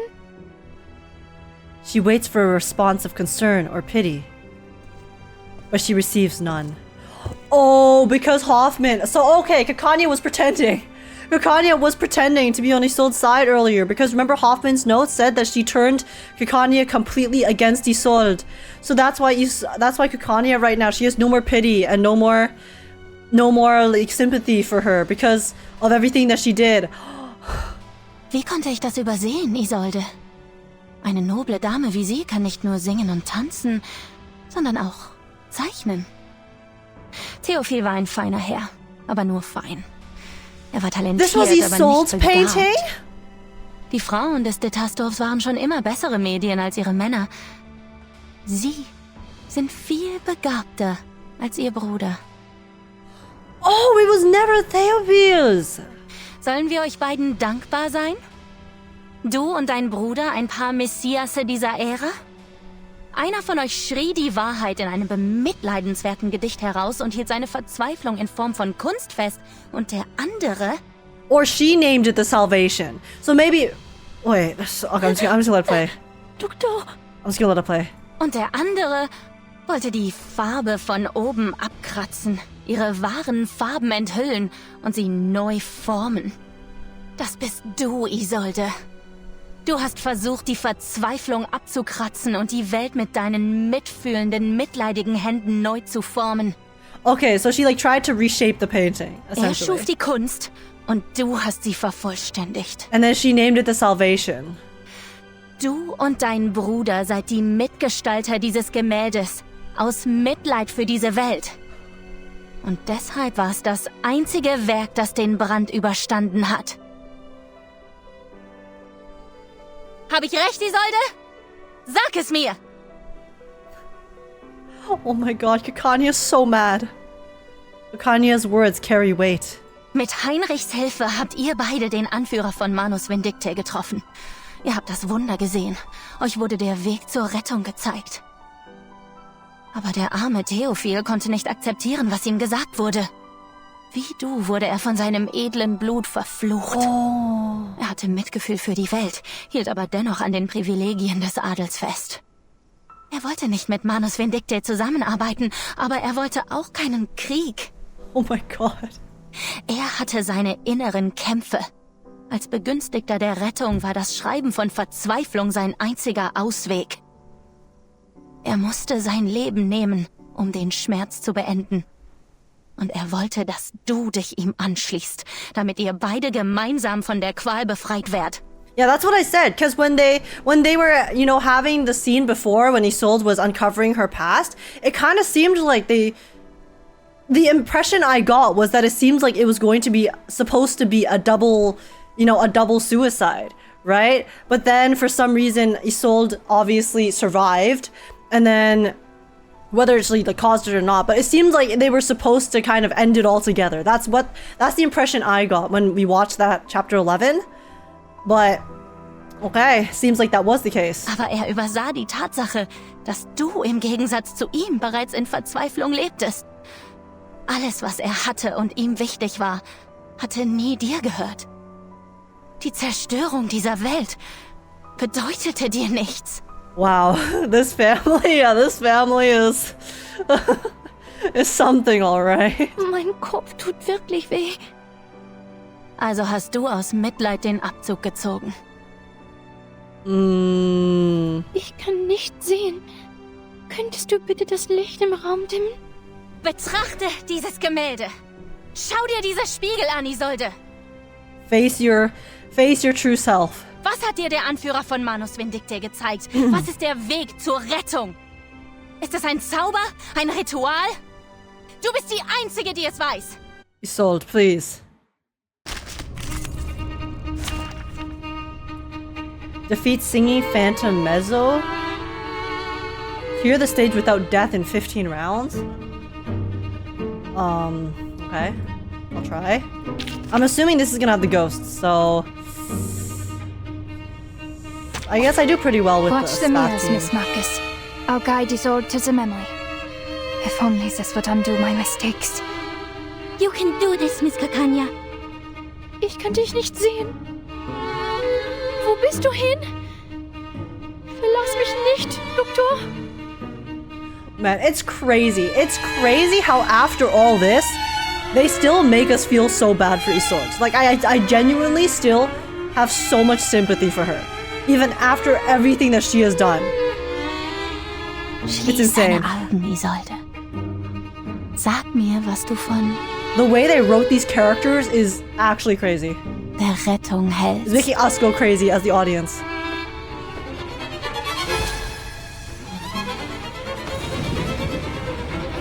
Whoa. Oh! Yo, this map is cool! Okay, how does this work? Wait, okay, looks like there's just one. Well. Ma, falle gli occhi neri. Meine Augen. Wo sind meine Augen, Schwester? Oh, she's going through it. Bin ich? Das Schauspiel begann lange davor, Schwester. Sie spricht mit ihrer Schwester, die jung gestorben ist. Wo bist du jetzt, Isolde? Nirgendwo Besonderes. Eine gewöhnliche Party. Eine Seance. Bewunderer, Schmeichler, immer da, bei jedem Treffen. Diese naive kleine Tosca. Sie vertraute ihren süßen Worten. Sie erzählte in eine andere Geschichte. Vorhänge im Wind, das warme Bad der Sonne. See, guys, I would ask if she's okay, but I know she's not. Was passierte als nächstes? Schließ das Fenster! Schließ es! Tragic opening? All enemy characters get 2 stacks of freezing fire? Remember going this Through this boss I suffer using eternity. Isolde is channeling her sister. Yes. And the reason I don't have Isolde yet is because she's not I3. I could put her in though. I didn't think about the fact that there's a boss fight here. So. The moment of utterance. The moment of silence. We walk in long nights. To be fair, she has been in trauma for 2 days straight. I think more than 2 days. Learn more than from 2 days.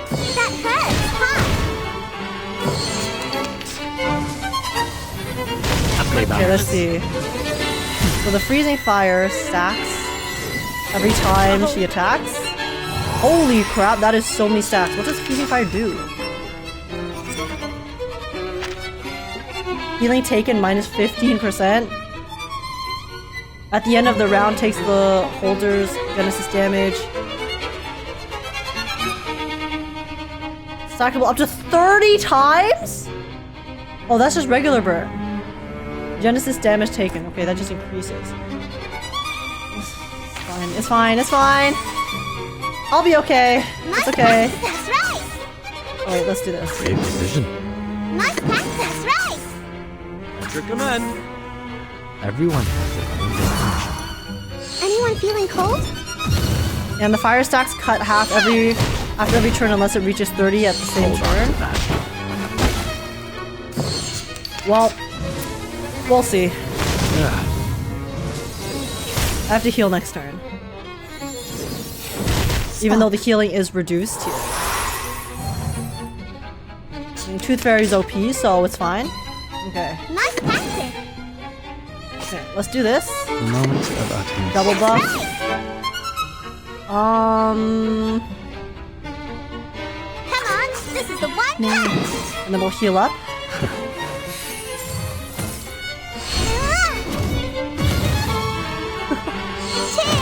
Like, it's not too bad right now, but I feel like she has a phase 2. So. I think the phase 2 is probably gonna hurt very much. But you guys said that this is a really hard boss fight, so. I'm not careless. Every character you attack gives 3 burns for enemies, so you have to hit using all the characters? Oh! Also, I want to like spread out my characters' attacks. Oh, okay, the burn. Okay, I see. I see what you mean. Relax. Well, I guess we could do that. I don't have Shemaine here. Okay, let's debuff with Shemaine, debuff with Tooth Fairy, debuff with you, and then I'll do a regular attack here. Thank you. Oh, I guess the debuff doesn't count as attack. Benefit from reading. That hurts, huh? Okay, so I want to stack the burn on her. Okay, I got it. I'll just keep attacking then. I don't have Tooth Fairy's attack. I also don't have. The moment. Okay, we'll do this, and then Tooth Fairy, and then Spath. Learn from silence. Thank you for your cooperation. I can't even see the burn anymore because there's so many debuffs. Okay, let's see. Phase 2. Oh, this looks so sick.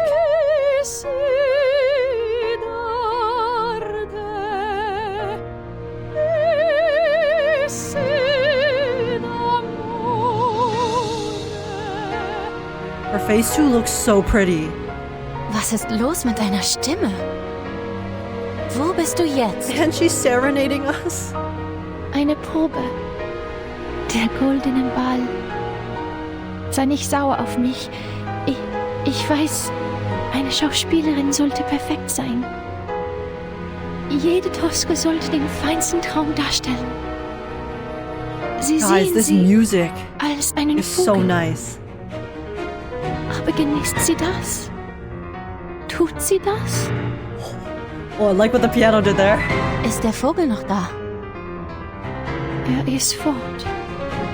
Havradossi öffnete den vergoldeten Käfig und er floh.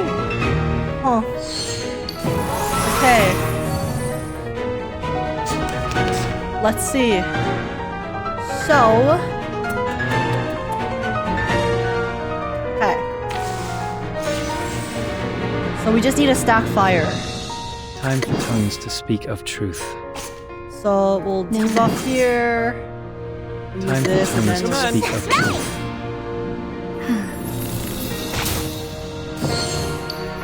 The scale of your soul has tilted. The balance Okay, needs here we to go. be restored. Normal is easy, hard mode is a little challenging. Oh, okay. Yeah, that's true. I mean, I was struggling with hard mode for stage, was it 11 or 10? Whichever one we had to fight Isolde before. Her hard mode was pretty rough already. So yeah, the bosses this time around are definitely a challenge. Relax. Okay, let's see. We need some peaceful moments. Let's do this. We need some peaceful moments. Brave decision.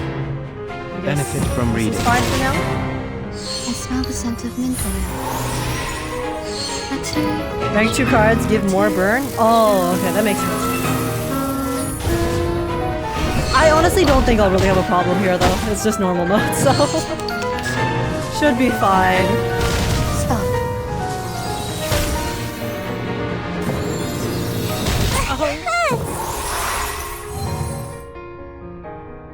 Okay. Your command. No. 2, The moment of 1, 2, 3, 4. Learn from silence. Things. Don't resist. Hold on to that. That hurts, huh?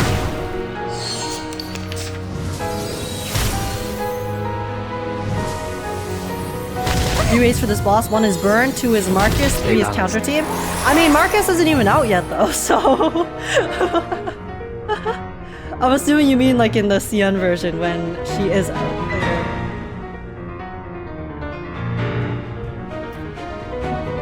I feel like I should heal. Yo, I have no attacking cards here. Okay, whatever. The moment of utterance. Your command. Learn from silence. I smell the scent of mint oil. Curse of the Tooth Fairy cards, yeah. Oh shoot, I think if I had one more attack card there, I could have stunned her. It's okay. I was a coward. Okay, this time. 1, 2, I don't have enough. I need 1 of each. Okay. 1. Silence. I don't have Shemaine's attacking card! Come on. Give me 1 Shemaine attacking card. Nice. Okay. 1, 2, 3, 4. I think this should stun. We were at 25, right? Oh, each one only gets 3. You go to 28. Seeing stars. This is so annoying. It's okay guys. Next one we got it. Now we got +2, right? +2. Ay, ay, ay. Okay, let's do this. Okay, so this gives, and then... Oh. Wait. Whatever. I'll do this. Until the torch is Surely she stuns here. If not, just dies straight up. Benefit from reading. Wait, I didn't use Shemaine's attacking card, I used his debuff. There's a 3rd phase! Okay.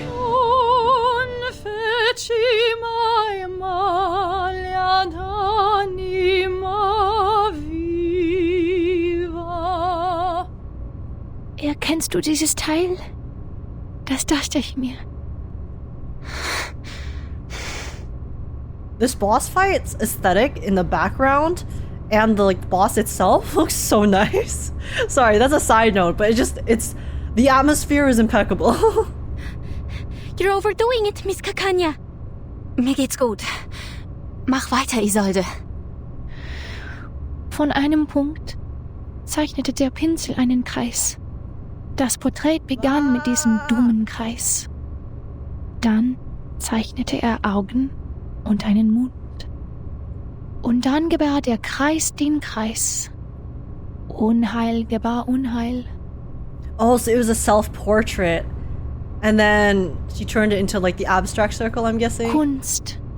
Eine faszinierende Krankheit. So he vented his despair Verlangen, through a portrait. Und Wahnsinn. Alles wird durch Kunst ausgelebt. Es ist die Rettung. Wir kommen näher. Nein, nein, er malt es falsch. Theophil, du malst es falsch. Oh my god, she's backseat gaming art. Alright, here we go. And yeah, like the background changes every phase too. Everything's floating now. Wait! Wait! This song!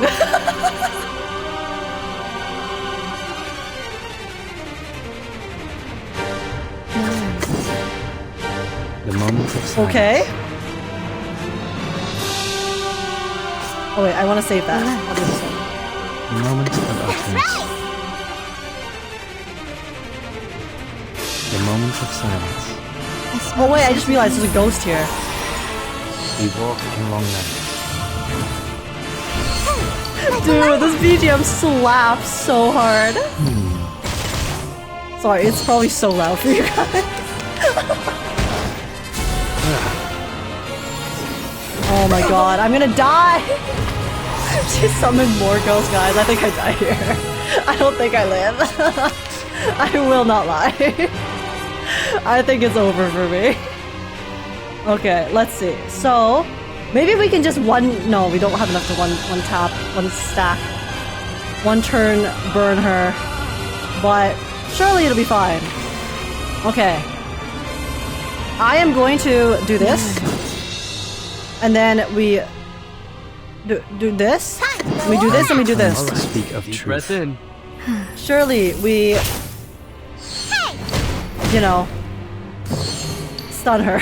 The scale of your soul has tilted. And also DJ Vibeman and a Wild Sizzle. Thank you guys so much for the follows. Welcome to the stream. Welcome to the farm. I hope you enjoy your time here. How's it going? And friends, I can't do this alone. You should bring Isolde. If I fail here, we're gonna swap to Isolde. Okay? Why did my cards burn? Oh, okay, we got rid of the ghosties. I take that. I'm also free of fire. Okay, we take that. Why does she have no stacks of fire? Oh, because she's stunned. Oh, we did stun her. Okay. Okay. Let's all out here.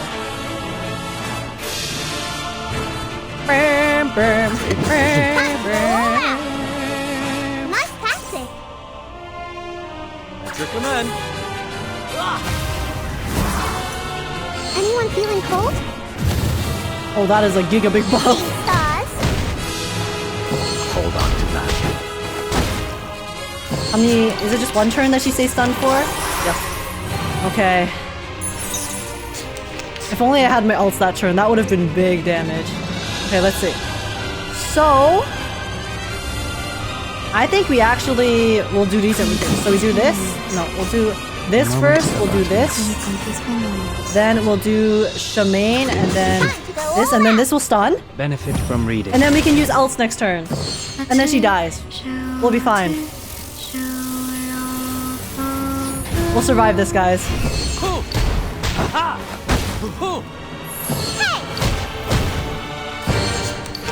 That wasn't enough to stun. It's fine. Next turn, next turn, next turn. I am going to die. Oh my god. 6. Stay alive, bestie.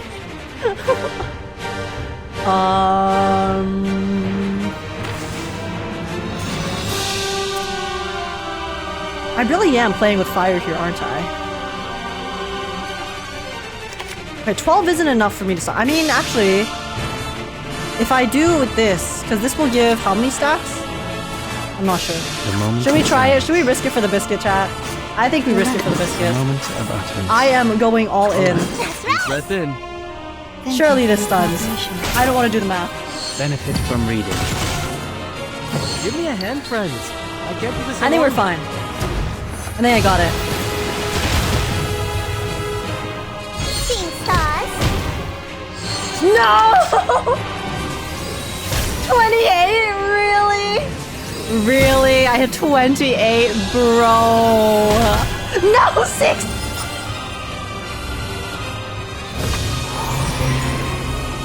This is fine. This is fine. I can beat her through pure damage, okay? We're gonna beat her through just pure power of will. Trust me, trust me, trust me. Watch this, watch this. Okay, so I only have 3 now. Okay. We'll do this. Watch this, guys. That's right. I will heal next turn. Like the light up. How much damage does this do?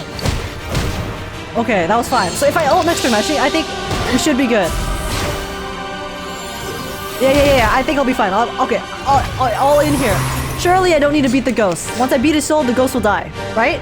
Right? Okay. Okay. We buff. We attack. This is the one pen. We attack. She dies here. She dies here. It's not even close. Cheer and witness my victory.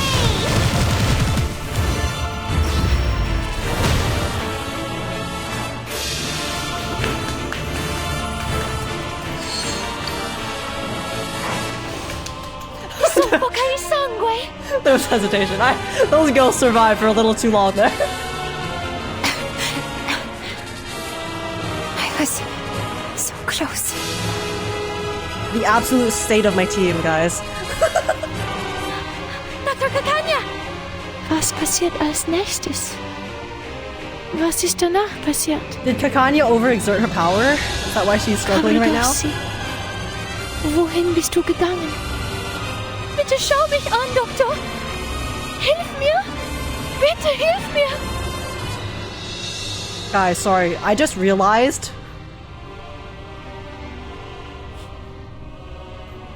I was 1 turn away from failing. Okay, sorry, Isolde. I know you're going through it, but listen, I just had my own experience with this boss battle, okay?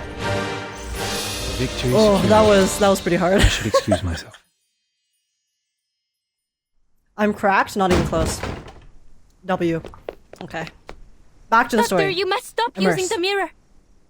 You will both collapse if you continue to force her. I'm running out of options. I have to hypnotize her. Hypnotize? Hypnotize me. You, Miss Clara, the doctor who resents hypnosis and had even fought a duel to stop it. You are going to use it on me. Why? Because I'm a hysterical, irrational woman? The wicked witch? The cursed, inconsolable arcanist? Why? Why are you like this to me? Isolde, if you just help us, we'll be chilling. Please calm yourself, Isolde, and fix your eyes on this watch. Why? Did I do something wrong again? Am I hopelessly incurable? Why couldn't you cure me? She's not a licensed psychiatrist, okay, Isolde? She did her best. Can't you save me from despair one more time? She looks at the beautiful girl, her once friend. But she doesn't know how to save her. Schlaf, Isolde.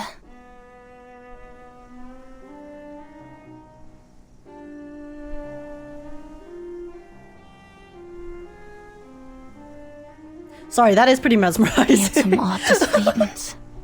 Zum Heim der Nacht.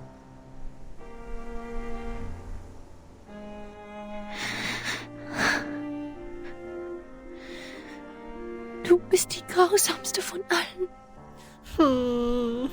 Wenn du bereits eine Entscheidung getroffen hast und denkst, dass ich schuldig bin.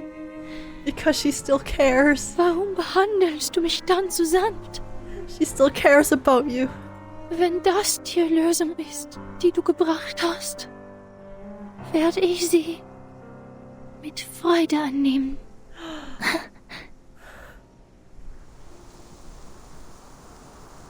Oh.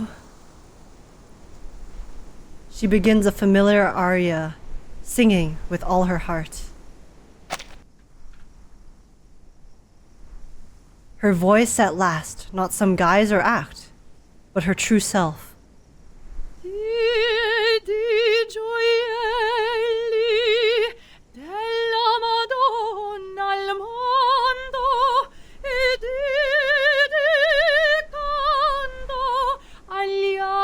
Al ciel che ne radian più belli nell'ora del dolor perché She opened her eyes.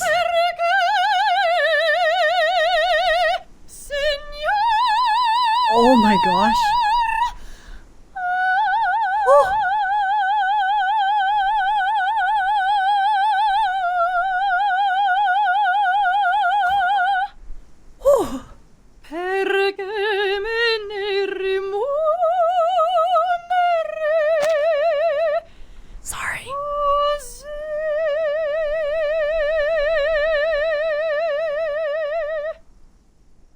The song never left her. Doctor. Her voice actresses are crazy. That was insane. Her vocals, oh my god. Oh, my mind is actually blown.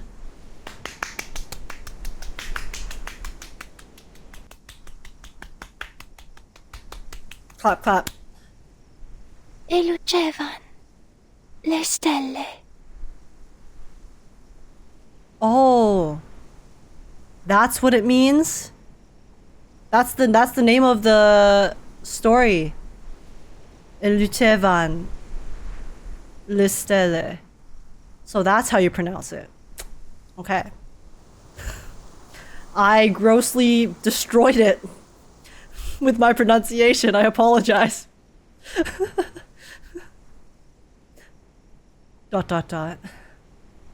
Now, tell me, Isolde, what do you think of when you look at this painting? Images appear in the mirror. Clear, bright, and accompanied by the echo of the tide. I am intrigued by the name of your little group. The Circle. True! I was waiting for Arcana to appear. Yes, unlike other animals, there's a power in every one of us. It's the source of our instinct.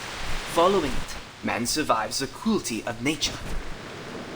In awe of this extraordinary power, the first of man drew a magical circle on the ground, symbolizing This is the scariest woman on planet Earth, by the way. that man would no longer be at the mercy of nature. That was the first circle, the first magic, the first art. What is with these horror movie glitches? Interesting take. I happen to have a circle too. This is also an ancient miracle. A circle of salvation. It shelters the chosen ones from the falling rain and sees them to the promised land. Is it like an arcane spell that allows them to escape the storm? So did she show the spell to Theophil, so now we can kind of like figure it out through the vision? A vague murmur emanates from the mirror, like an ancient echo. Yes! That's it! I saw it! Doctor, I heard it! I read the storm immunity ritual! We did it! Oh, she was able to read it because Marcus, yes, she can read everything. Okay. Another clap. Let's go. Plan succeeded. Meanwhile, Kakania and Isolde still kind of going through it. Finally. Kakania falls to the ground, exhausted. Marcus, ready now to face the communicator again, activates it. This time, though, it brings good news. Oh? Okay. News from the front line. They have sent home the storm immunity ritual. Wait, this is actually huge. Wait, this is huge, In the guys. 22 hours before the storm arrives, the whole world is our proving ground. I didn't think that we would get the like actual like storm ritual straight up. This actually changes everything in the story, no?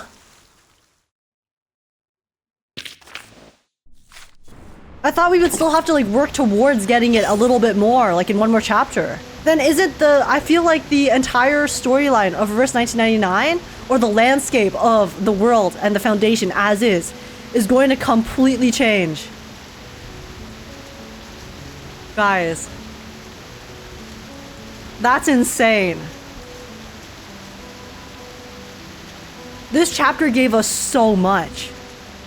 We don't know if it works yet, but I think the fact that they gave it to us like this implies that it will definitely work to some extent. It might not work fully to the extent that Manus can do it, but we will be able to for sure use it in...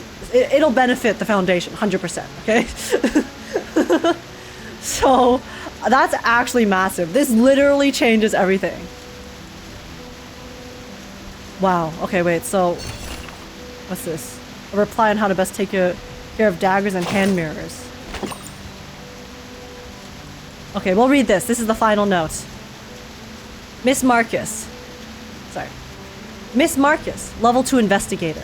Regarding the matters on the Arcanist, Isolde, and Kakania, the headquarters of the St. Pavlov Foundation has been fully informed of the situation, and the Special Assessment Department is now working on containment measures. We thank you for your efforts. Please stay out of harm's way and move to a safe area before the storm arrives. At this time, the St. Pavlov Foundation's temporary containment plan is as follows. Unregistered Arcanist, Isolde von Dittersdorf.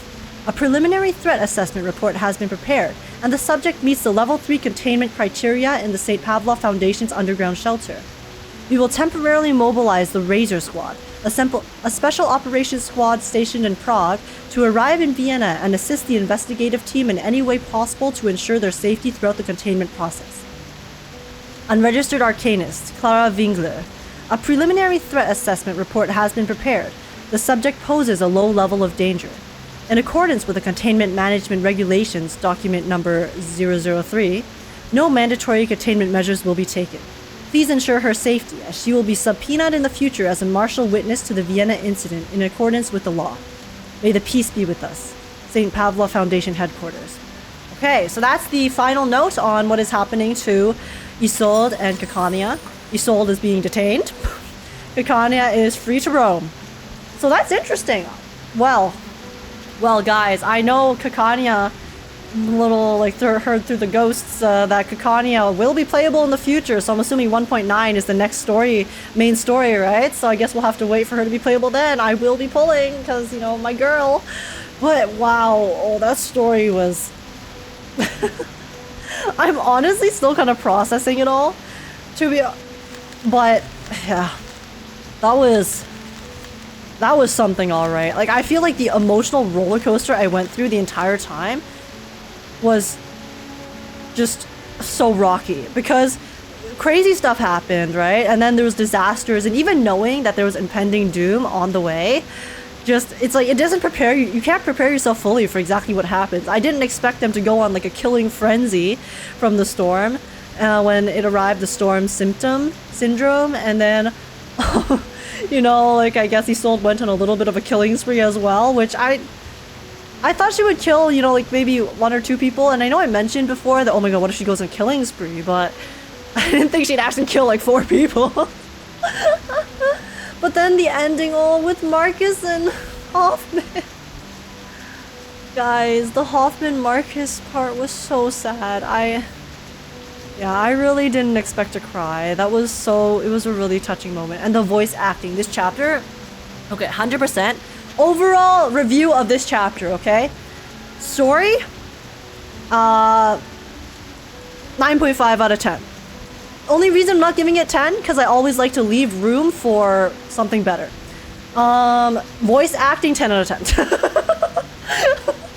The voice acting was just too good. I have to give the voice acting a 10 out of 10. Like, every single character, including the NPCs, even including Mr. Carl that I hate with a burning passion, Heinrich, all of the random, like that kid, these random ass NPCs, acting was really good. The main characters, Kakania, stellar. Isolde, insane. Marcus, fan-fucking-tastic. Hoffman was also really, really good. Like, they were just, like, so on point. The character development was also really, really good. I feel like, obviously, character development is pretty decent in Reverse overall, I would say, but I feel like in this chapter specifically, the characters individually, like, there were so many different characters too, right? I feel like they managed to give a few individual characters such a really large arc of development that was amazing. Like, Marcus grew so much. Isolde obviously went through, she kind of, I guess, developed backwards a little bit, you know, since she went insane, but, you know, it is what it is. And then Kakania also had amazing development. Hoffman, I think, Hoffman didn't develop too much. She started off as a pretty good character, and I think she remained a pretty good character in the end. But she did still have some very, very good moments, especially in the latter chapters, obviously, when she was being more open and revealed more to Marcus, and just the way that she treated Marcus and helped her. Hoffman's an amazing character. I love her so much. I'm so sad she's not playable, guys. But I mean, even if she survived, she wouldn't be playable because she doesn't have arcane powers, but you know. That's how it goes. But yeah, that was really, really touching. And then the end too, I guess, yeah, I know Isolde is still kinda, you know, going through it. But it was really cool, and that little plot twist about the painting, and how it was the revelation that it was actually Isolde who kind of finished the painting for her brother to like transform it into salvation. So even through Isolde, all of her trauma and her despair and just lack of care for the world, she still, in the end, in her heart, she wanted to kind of, you know, bring salvation to everyone, right? So that's why she ended up trying to not like overtake Theophile's despair, but you know, like rewrite it a little bit to give it a bit of a happier note. But yeah, just there's so much I could talk about. I could talk about this chapter for days. But yeah, this was really amazing. I really don't know how they're gonna top this, I'll be honest, but I've been told that 1.9 is apparently even better than 1.7. So that's a very high bar, guys. A very, very high bar. So I don't know, yeah, well, I guess we'll have to wait till then to find out how the story is going to get even better. And yeah, even the boss fight and the aesthetics of the boss fight were really, really cool. I really like how the background changed every time, and then also followed Isolde's kind of descent into madness every time we fought her. But yeah, it was just, yeah, 1.9 is even better, I can assure you. Yeah, I'm gonna go into 1.9 with very, very high expectations, guys, okay? And I can't wait. Marcus, the precious gem of the Foundation. Yeah, finally a character. See, that's the thing about Marcus, guys. I was like, finally we have a character that doesn't have, you know, irreversible trauma, and then they gave her the irreversible trauma in the story. So I guess we all stay suffering. But yeah, apart from that, thank you guys so much for watching my reaction to this story. It was fantastic. It took me, like, this second half genuinely went by so fast. Like, sure, like the beginning of the first half, you know, there's some parts where it's a bit more just build up, so it was a little not as fast. But this second half, it's been like over 5 hours, and I feel like it's been one, like tops. So that was really a journey. But yeah, I really, really enjoyed it, and I can't wait for 1.9 for the continuation of the main story. And yeah, thank you guys so much for watching. I hope you guys enjoyed my reaction. If you guys did, please make sure to smash like, subscribe on the channel. I'd really, really appreciate it. And also leave a comment down below how you guys feel about the story too. You can talk about spoilers up to 1.7, okay? Spoilers up to what we've completed today. No spoilers from the CN server, alright? But yeah, it was fantastic, and I guess I have, you know, a few months to mentally prepare myself for the next installment of the main story. So, yeah, take care, YouTube, and thanks so much for watching again. I'll catch you guys in the next one. See ya, see ya!